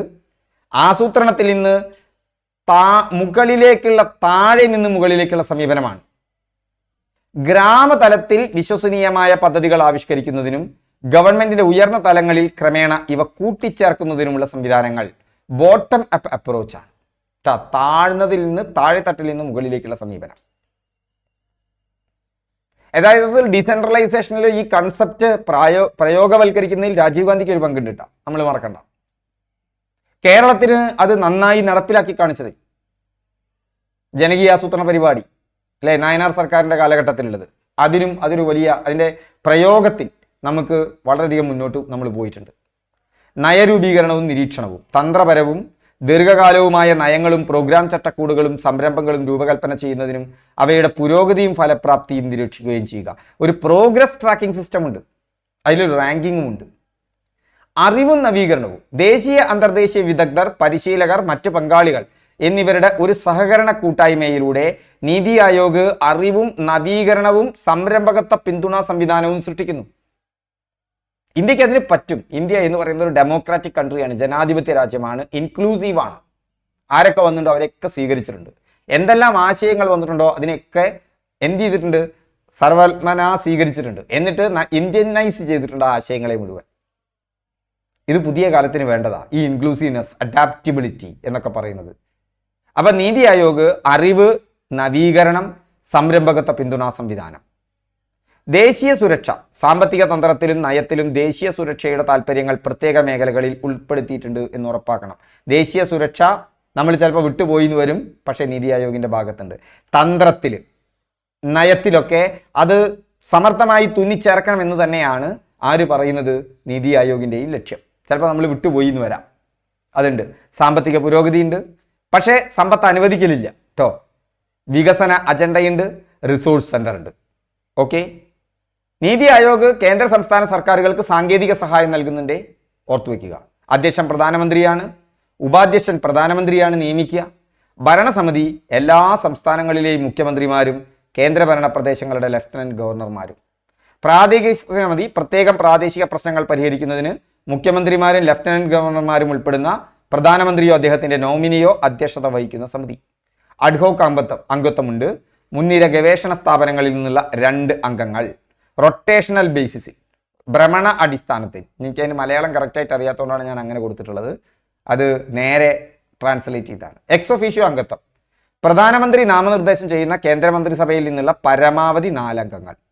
ചീഫ് എക്സിക്യൂട്ടീവ് ഓഫീസർ പ്രധാനമന്ത്രി നിശ്ചിത കാലയളവിലേക്ക് നിശ്ചയിക്കും. പ്രത്യേക ക്ഷണിതാക്കളുമുണ്ട്. ഈ നീതി ആയോഗിന് ചില ഹബ്ബുകളുണ്ട്. ടീം ഇന്ത്യ ഹബ്ബ്, സംസ്ഥാനവും കേന്ദ്രവും തമ്മിലുള്ള ഇടനിലക്കാരൻ, നോളേജ് ആൻഡ് ഇന്നൊവേഷൻ ഹബ്ബ്. ഓർത്തു വെക്കണേ, നീതി ആയോഗിന്റെ തിങ്ക് ടാങ്ക് വൈഭവ, അറിവ്, ഇന്നൊവേഷൻ, ഇതൊക്കെ നീതി ആയോഗിന്റെ വളരെ പ്രധാനപ്പെട്ട കാഴ്ചപ്പാടുകളാണ്.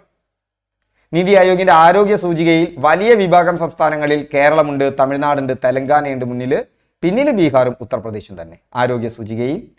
നീതി ആയോഗിന്റെ ആരോഗ്യ സൂചികയിൽ ചെറിയ വിഭാഗം സംസ്ഥാനങ്ങളുടെ പട്ടികയിൽ മുന്നിലെത്തിയത് ത്രിപുരയും സിക്കിമും ഗോവയുമാണ്, പിന്നിൽ മണിപ്പൂരാണ്. Okay, thank you. അപ്പോൾ ഈ ക്ലാസ് ഒക്കെ ഇഷ്ടപ്പെട്ടാൽ ഷെയർ ചെയ്യുക, ലൈക്ക് ചെയ്യുക, കമൻറ്റ് ചെയ്യുക. അപ്പോൾ എല്ലാവർക്കും വീണ്ടും അടുത്ത ക്ലാസ്സിൽ നമുക്ക് കാണാം. അപ്പോൾ പരമാവധി പറ്റുന്ന ദിവസങ്ങളിലൊക്കെ ഞാൻ ക്ലാസ്സുകൾ